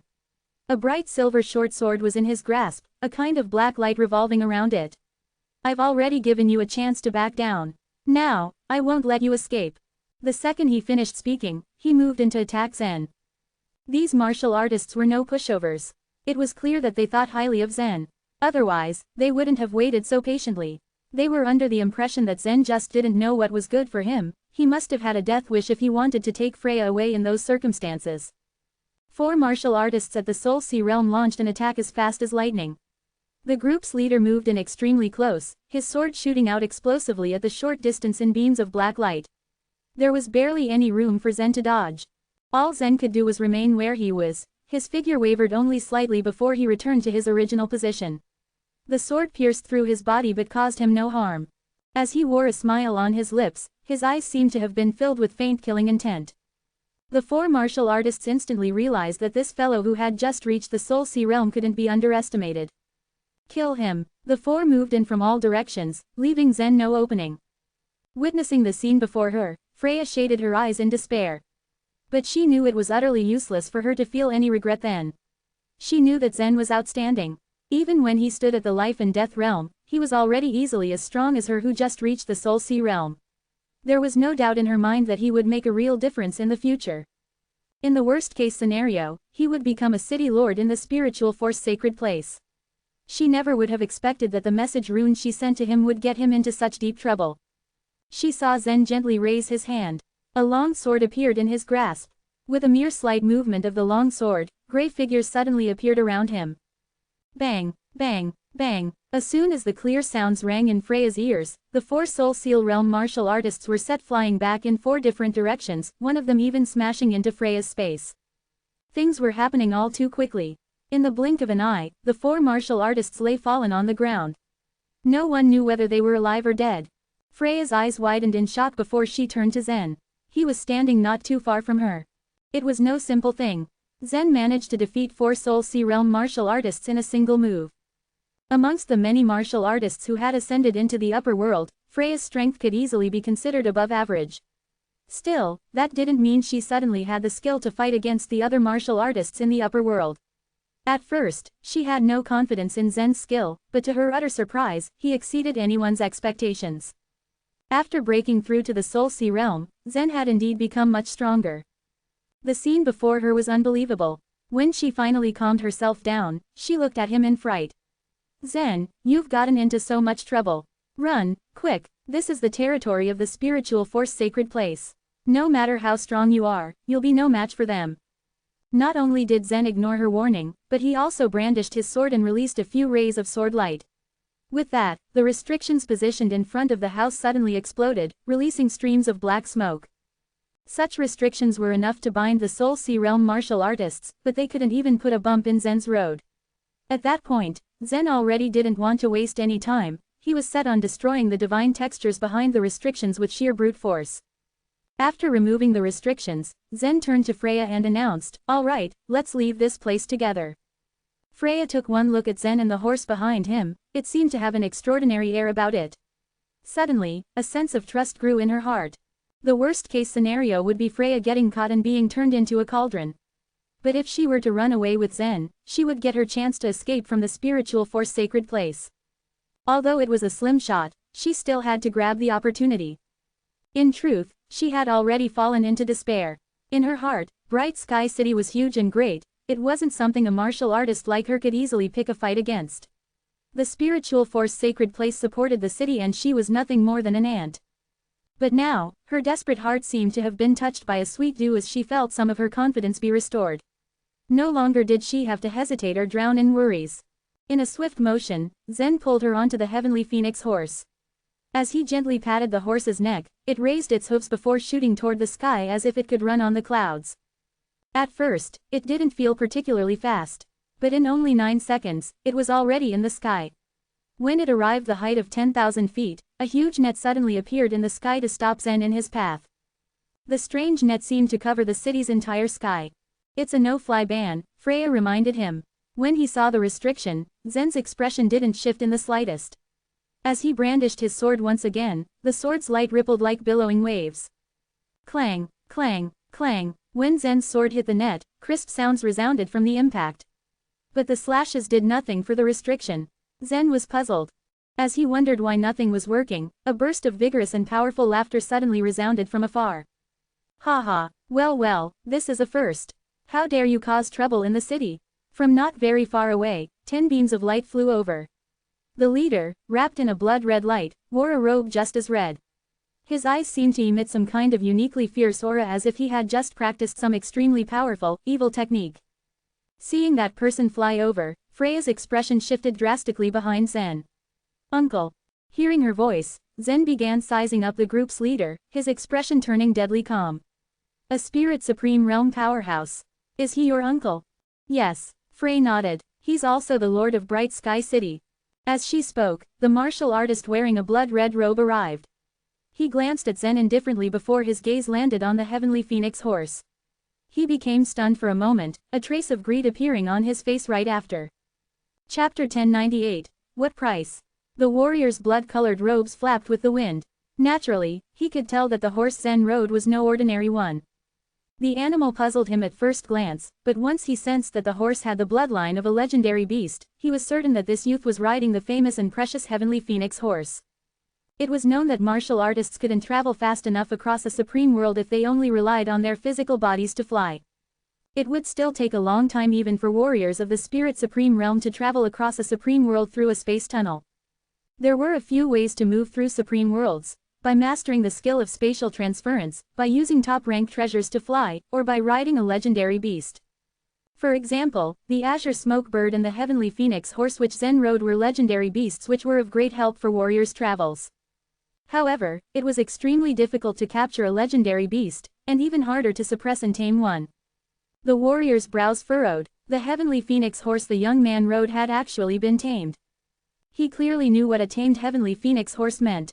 It was likely something that even the Saint Lord of the Spiritual Force Sacred Place was keen to possess. If the warrior could get the Heavenly Phoenix horse, he wouldn't use it for himself.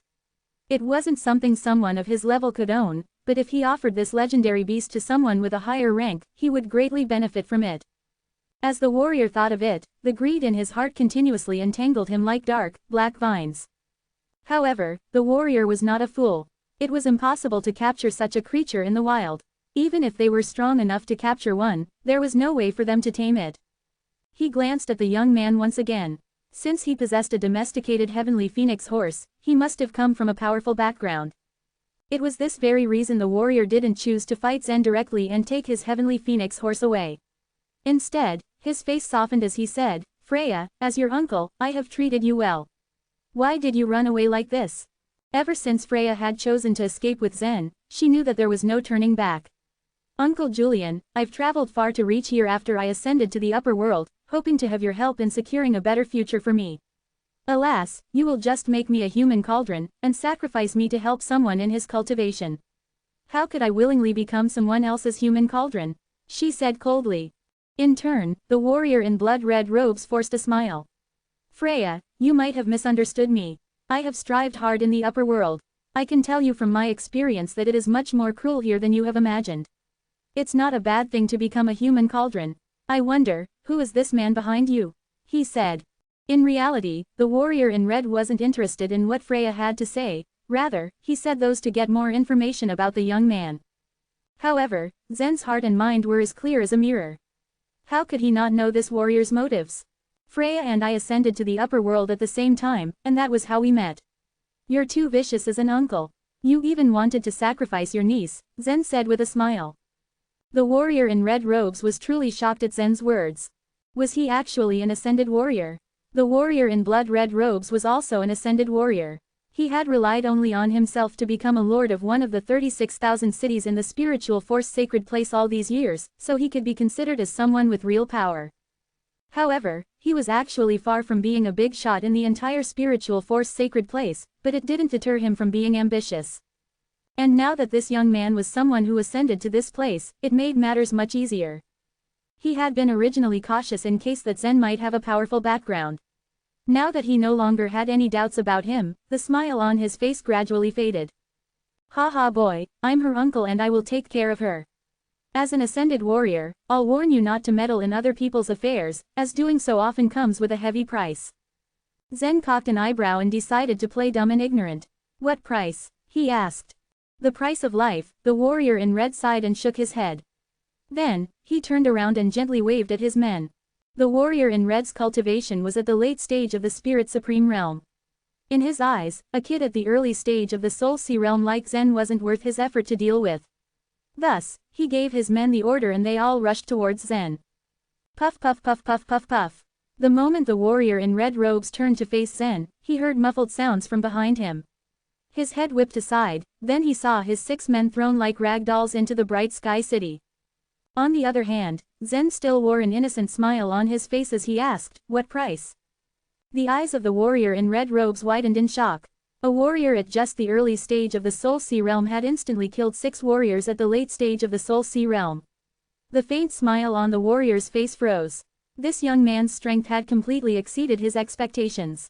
Was it even possible for a warrior at the Soul Sea realm to have such strength? The warrior in red robes looked at his dead men covered in dust, then to the sword in Zen's hand. His eyes almost popped out of their sockets when he sensed the Thunder Wind Divine Sword's aura.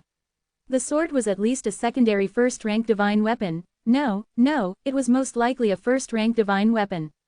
At that point, it was clear to the warrior in red robes that Zen wasn't an ordinary person, from his mount which was a heavenly phoenix horse to his first-rank divine weapon. Even the spiritual force sacred places core talents didn't have such first-class equipment. Was this young man really just someone who had ascended to the upper world? Freya had ascended not too long ago, so it was impossible for her to have met anyone important. This young man before him had a high chance of being an ascended warrior. Heck, he'd even frankly admitted it. The question was, did ordinary ascended warriors possess such strength? And, a first-rank divine weapon?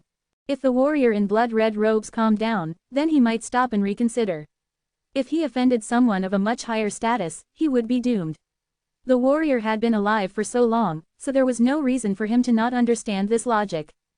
It was just that Zen's sword and the heavenly phoenix horse behind him posed the greatest temptations. Even if the warrior was the lord of the bright sky city, any treasures of Zen were things that he could never possess in his lifetime, no matter how hard he strived. Murder and theft were common deeds in the world of martial artists. Thus, greed had gotten the better of the warrior's mind. Meanwhile, there was a strange glint in Freya's eyes as she sat on the heavenly phoenix horse. Ever since she had met this young man Zen, she had always been in for a surprise. She couldn't see through his strength at all. However, the light in her eyes dimmed a bit when she thought about her uncle's cultivation, which was at the Spirit Supreme realm. No matter how powerful Zen was, he probably couldn't beat her uncle. The warrior in blood-red robes gazed at Zen for a while then said, "Interesting. But your strength isn't enough." After that, a violent and malicious aura shot out from the warrior and spread out like a tide. The weaker martial artists and the many mortals in the entire Bright Sky City all trembled in fear under the pressure. The majority of them didn't even dare raise their heads.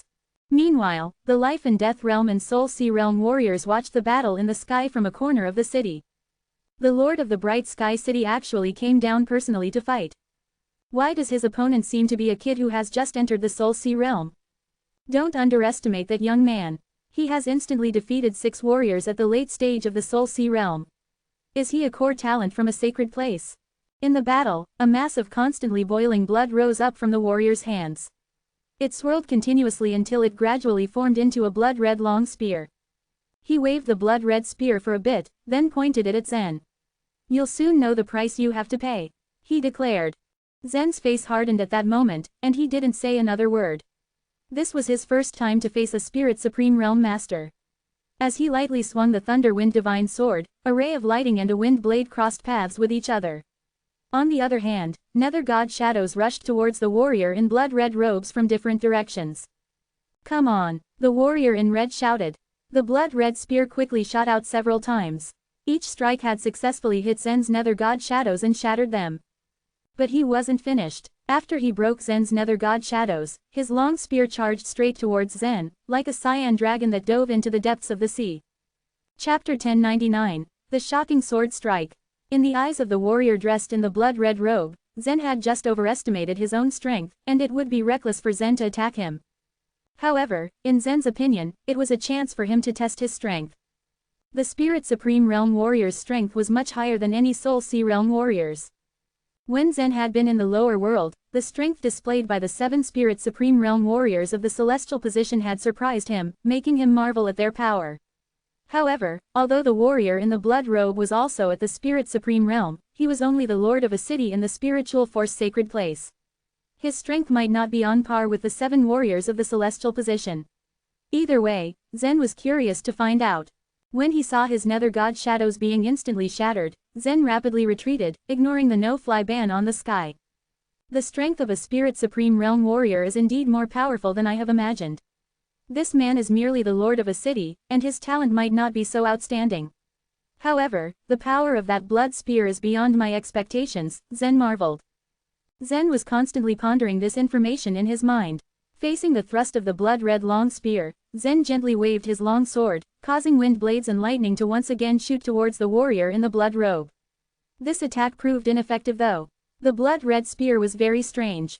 In an instant, it turned into many blood flowers, which mixed with the law power, instantly melting the wind blades and lightning. It's no use, brat. Among warriors of the Soul Sea realm, you are indeed very remarkable, possessing a formidable strength. However, your comprehension of the law power is still not developed enough. After he finished speaking, the warrior dressed in the blood robe raised his blood-red spear once more. In an instant, the no-fly ban on the entire Bright Sky City seemed to cooperate with him. The black net, which had been filled with streams of blood aura at the beginning, started to turn into a dark red net. Under this large net, tiny blood threads extended out and continuously interweaved, forming a huge blood net cage that locked around Zen and the warrior dressed in the blood robe. Freya quietly sat on the heavenly phoenix horse with a nervous expression on her face. Fighting against the warrior in the blood robe earlier, Zen had been forced to keep on retreating. Now he had become trapped in the large cage, there was nowhere for him to retreat anymore. He was trapped. It's over. You and Freya ascended to the upper world at the same time, but I do not know how you managed to obtain a first-rank divine weapon and that heavenly phoenix horse in the short span of a single year. However, that is no longer important, because everything that you possess will now be mine. In the cage, the greedy look upon the face of the warrior in the blood robe gradually became more and more intense. He no longer hid anything from Zen and leered at him with a terrible rage. Zen merely glanced at the warrior nonchalantly and didn't say anything. He held his long sword up in front of him, and his eyes slightly narrowed as his entire demeanor underwent a drastic change. That tiny bit of change happened in an instant. The entire process took less than 3 seconds. Before the warrior in the blood robe could realize what was happening, Zen's sword had already begun to lunge out. At this moment, the warrior in the blood robe also swung his long spear, countless spear flowers appeared and moved towards Zen. In his opinion, the law power that Zen had unleashed was not worth mentioning at all. As long as he continued to dissolve the law power, he would be able to easily resist Zen's attack, and then kill Zen with a single spear strike. His arrogance would prove his downfall though, as he had underestimated Zen through his poor judgment. He had never expected that this seemingly casual sword strike from Zen would be so different from before. He could feel in it a power that he could not comprehend. It was a very ordinary strike. Yet, Zen did not even use the law power, but instead there was only a long and sharp sword intent that lingered and expanded at a phenomenal rate. Clearly, this seemingly ordinary strike contained a sword force that caused the warrior to be at a loss. Hesitating, the warrior in the blood robe paused uncertainly. He felt as if Zen wasn't a living creature at all in that moment, but had become a stone without any life energy in it. But how could a stone wield the sword? And how could he launch such a terrifying sword strike? It was beyond the warrior's field of knowledge. The most important thing was that Zen didn't have any accumulated energy. This sudden sword strike seemed like a casual thrust, but it caused the warrior in the blood robe to feel an unstoppable force. Without thinking, the warrior took a step back from the intensity of Zen's strike. The god's intimidating strike. It was said that it was a sword strike that could injure and even kill a true god. Although Zen could not yet employ it perfectly, the sword force contained within was terrifying enough. The god's intimidating strike contained an unstoppable power, and more importantly, compared to other trump cards, the sword strike did not require any accumulation of force at all. As long as a warrior fully comprehended it, he could easily perform it at any time. After the sword intent was activated, the warrior could destroy anything with a single sword strike. The power of this strike was devastating, and the warrior in the blood robe gasped in sudden fear. He hadn't been anxious previously. In his opinion, although Zen had displayed quite a powerful strength, he could still easily defeat him with the help of the no-fly ban and his dark blood cultivation. He had considered Zen as a minor inconvenience to be dealt with. But the reversal had happened in an instant. Suddenly the warrior knew raw fear, as he realized that he could not oppose this terrifying force which Zen wielded. Just as he had been prepared to torture Zen bit by bit to let him understand the price he was going to pay, Zen had suddenly launched such a terrible sword attack. When the warrior finally ceased being perplexed, he discovered that he had been completely penetrated by Zen's sword force. His body was impaled upon the force, as if he had met an immovable object. Immediately after, his entire body crumbled into pieces that began to rapidly disintegrate. The first thing to dissipate was his torso, and the last thing to disappear was his head. Before the warrior's head could completely shatter, Zen's gaze remained indifferent as he asked, "Tell me, what price did you want me to pay?" The warrior's head glared at Zen indignantly, and then began to disintegrate into bits and pieces, slowly dissipating in the air. How can there be such an extraordinary warrior? He even destroyed my main body with a single strike. Oh my goodness, the warrior thought in despair. At the same time, in the mansion of the Lord of the Bright Sky City, a secret room was filled with the smell of fresh blood. A mass of blood essence floated in the air, forming a human figure that roared relentlessly in the air. The dark blood cultivation that the warrior in the blood robe had used was able to create a blood vigor body. In the future, he might be able to use this blood vigor body to form a second physical body which would be exactly the same as his. However, his blood vigor body had not been completely cultivated yet. But now his main body had already been destroyed. This was a huge blow to him. With a crazed roar, the blood body formed from the blood essence seemed to have suddenly discovered something. Surprise appeared on his bloodied face. Master Shen, it seems like Master Shen is flying towards Bright Sky City. After I inform him about this news, I will have one last chance. The Crimson Being thought. The accidental destruction of his main body was a huge loss to Bright Sky City, but if Master Shen was willing to protect him, this loss could be easily made up for. A Hall Master of the Spiritual Force Sacred Place controlled 1,000 cities. In the eyes of the Lord of Bright Sky City, those masters were very mighty and powerful, and were extremely important figures within the Spiritual Force Sacred Place. After the blood man completely absorbed the blood in the pool, he rushed out of the chamber, still dripping crimson splashes on the cobbled floor. The power that had erupted from Zen's sword strike was too strong. It had easily pierced through the physical body of the warrior in the blood robe, and had also easily destroyed the no-fly ban. The sword intent had stretched out across an extreme distance, spanning tens of thousands of miles. Only then had the sword force that Zen had gathered finally dissipated. Even after dissipating, the power of that sword momentum was still felt by a great many warriors. Many powerful warriors within a radius of over 100,000 miles all felt the formidable sword power at the same time. The lords of more than 100 cities came forth out of their residences and raised their heads to look at the echoes of the sword strike that was coming from the west. Their faces were all serious and ireful. Under normal circumstances, the Spiritual Force Sacred Place did not experience any large conflicts. After all, ordinary warriors did not dare to fight within the Spiritual Force Sacred Place. However, who were the warriors that had been fighting just now? And only a powerful Spirit Supreme Realm warrior, who used all of his strength, would have been able to unleash such power. Many of the city lords felt the remnant power of the sword attack and rushed towards Bright Sky City. The first to arrive at the city was a Hall Master of the Spiritual Force Sacred Place. This master's surname was Shen, and he could have been considered an acquaintance of Zen. When Zen had left the mine in the past, it was Master Shen and Master He who had led him to the Holy City. There was a history between him and Zen. He had just hastened over when he saw a bloody figure emitting a bloody light rushing towards him. Chapter 1100, Jivan Shen. The sudden burst of power in the sword attack which Zen unleashed indeed alarmed Jivan Shen.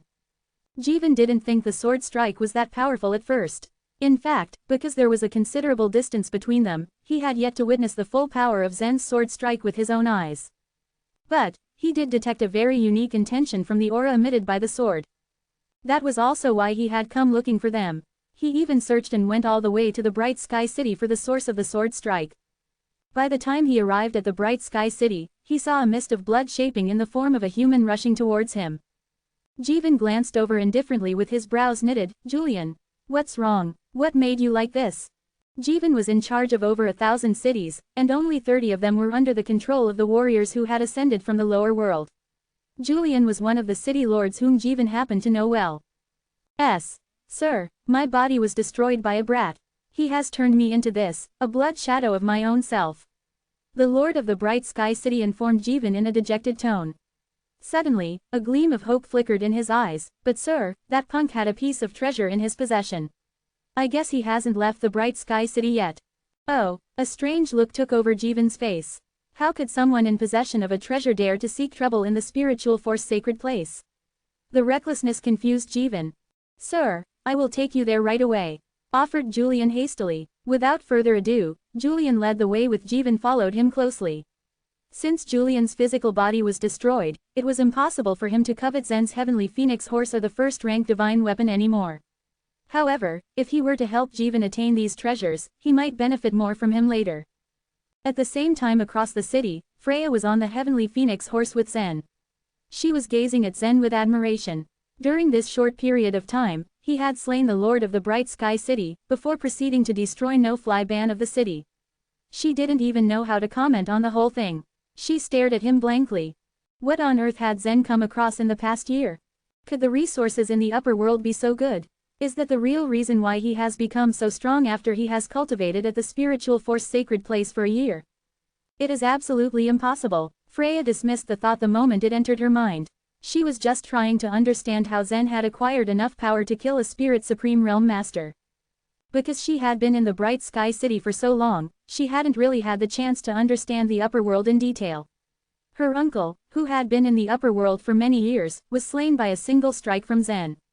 Being the lord of a city, her uncle's talent was higher than average. So, it was quite an impressive feat on Zen's part. This simple kill had convinced Freya that this kind of power couldn't be simply measured by one's length of stay in the upper world. She just couldn't figure out how Zen could have boosted his strength so quickly. If she knew that he had traveled across more than 1,000 supreme worlds before returning to this city, she wouldn't be asking such a question. It was far beyond her imagination.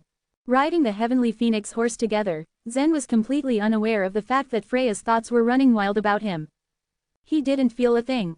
In fact, he was not entirely satisfied with the sword attack he had just executed. There was even a hint of a frown on his face. He knew that even if the god's intimidating strike didn't require the accumulation of strength, he still needed to adjust his state of mind and shut down all his emotions completely when executing the strike. Only by doing this would he ensure that the god's intimidating strike's power reached its climax. However, it was easier said than done. No matter how hard he tried, the moment he performed the god's intimidating strike and slashed his sword, his focus shattered. If a stone were to execute the god's intimidating strike, it would be able to achieve 100% perfect result, he thought to himself sarcastically. Unfortunately, he was neither a stone, nor a true god. He was just a living human. A human being could never shut down all of his emotions. Let's go, Zen sighed to himself. Then, a smile went on his face as he spoke softly at Freya. She nodded slightly in response, her eyes shining with respect as she looked at him. When Freya had just ascended, she always gave off an air of superiority to people because unlike other warriors, who ascended without any help or backing from any authority, she had the support of the lord of this city. Now that she thought about it, she shouldn't have been in such a rush to go to her uncle. It turned out that Zen was much more trustworthy than her own uncle. Now she almost revered Zen, and it seemed to her that she couldn't behave casually around him anymore. While both of them were busy with their own thoughts and concerns, two streaks of light suddenly shot out from the horizon in their direction. Looking carefully at the people rushing towards them, Freya tensed up. She recognized the blood mist in the form of a human in front of her as her uncle. She tried to see through the cultivation base of the martial artist following him, but she couldn't. Zen, what should we do now? Zen was a trustworthy partner to her now. So she lightly tilted his body and tried to hide behind him without giving it much thought. Zen scanned the two men standing in front of them. To everyone's surprise, a faint smile appeared on his face. He seemed to have sensed Freya's nervousness, so he moved toward Freya and tried to comfort her with a soothing voice. It's all right, he seems to be one of my acquaintances. Following the Blood Mist Lord of the Bright Sky City, Jeevan rushed to the west side of the city. Before he arrived there, he was quite confused about Julian's description of the intruder. But, when he reached and finally saw Zen with his own eyes, the questions in his mind vanished. Standing in front of Zen, Jeevan raised his eyebrows and looked him up and down. There was no big change in Zen's appearance, apparently. After breaking through to the Soul Sea realm, Zen's cultivation base had advanced by leaps and bounds. It seemed to Jeevan that his temperament had become even more powerful. This made him somewhat suspicious for a moment. Zen should have been taken away by the palace leader of the Mist Palace. He shouldn't be here. Even if he did escape the Mist Palace, why on earth is he here at the spiritual force sacred place all by himself? Jeevan thought to himself. In fact, for a moment, he wasn't sure whether the young man next to him was Zen or not. Sir, this is the kid I was telling you about. He has a first-rank divine weapon and the heavenly phoenix horse as his mount. Julian told Jeevan in a low voice, and the woman beside him is the woman I was going to send to you. She will be the best human cauldron ever for cultivation. Upon hearing her uncle's words, Freya was both sad and angry. Her uncle wanted her to be the human cauldron for someone who had power over him. It seemed that the man that her uncle was talking about was this very person standing right in front of her. Suddenly, she felt awful about going to her uncle when she got into the upper world. She never dreamed that her own uncle would be such a despicable person who even tried to get his hand on his own niece. Averting her gaze from her sinister uncle, Freya turned her eyes on the other man accompanying him. This person's cultivation base was much higher than her uncle's. She wondered if Zen was strong enough to deal with him. Although Zen's performance was astounding in Freya's opinion, no matter how talented he was, there was still a limit of his capability. Defeating his uncle whose cultivation is a whole realm higher than his was already a miracle. How could he possibly defeat this person who might be 2 or more levels above him? This thought instantly worried Freya. The stranger sized up Zen for a few times and a modest smile appeared on his face. He waved at Zen and spoke to him in a very friendly tone, "Zen, it's good to see you again so soon." Upon seeing Jeevan, Zen nodded slightly and replied, "Master Shen, good to see you, too." Both Freya and Julian were shocked at this friendly exchange. Both of them just stood there, dumbfounded as they had assumed that these two were enemies. However, shortly after, a smile eventually appeared on Freya's face. She assumed that this man was nothing like her own uncle. Even if Julian was in the form of blood mist, Zen could still see the unease on his face, quite contrary to his niece. This can't be real. Master Shen is ranked so high that no one dares to greet him without bowing or saluting. I have never seen him talking so amicably to someone who messed up his men. At least, he has never spoken to me, or the other lords who are under his command, this way. Julian's mind went wild. He couldn't process what was happening right in front of his bloody face, right then. On the other hand, Julian concluded, if Master Shen was polite to this young man who just killed many of his own soldiers on his own land, then this meeting spelled bad news for him. While he had confirmed that the young man was indeed Zen, Jeevan was still a little suspicious. He wasn't trying to hide it, so he asked Zen directly, "Hey, young hero. I heard from the Saint Lord earlier that you have been brought into the 13th palaces. May I ask why you returned to the spiritual force sacred place in such a short period of time?" Even the Saint Lord thought highly of Zen, so Jeevan would surely treat him well for the potential greater good. Zen replied with a smirk, "To be honest, Master Shen, I just happened to pass by this place. Surprisingly, I heard that a friend of mine, who ascended with me a year ago, was imprisoned by her own uncle. Do you know the worst part? Her uncle had threatened to make her a human cauldron for someone with power. Some authorities, I guess. Friend, uncle, human cauldron, this is bad." Jeevan could feel the cold sweat trickle down his back. At this moment, he had no idea that Zen had joined the Gauze Pavilion already, nor did he know about what had happened to Zen back in the 13 palaces. After all, with his status as a hall leader, he wasn't qualified to join the 13 palaces. From this alone did Jeevan deduce that Zen wasn't someone he could trifle with without worrying about the consequences. He just couldn't afford to risk his position, or his resources that had been accumulated over the years. Jeevan clearly knew that, even if the Saint Lord of the spiritual force sacred place were to meet the palace leader of the Mist Palace, the Saint Lord would offer her the highest courtesy. Even the World Lord of the Supreme World needed to show her respect.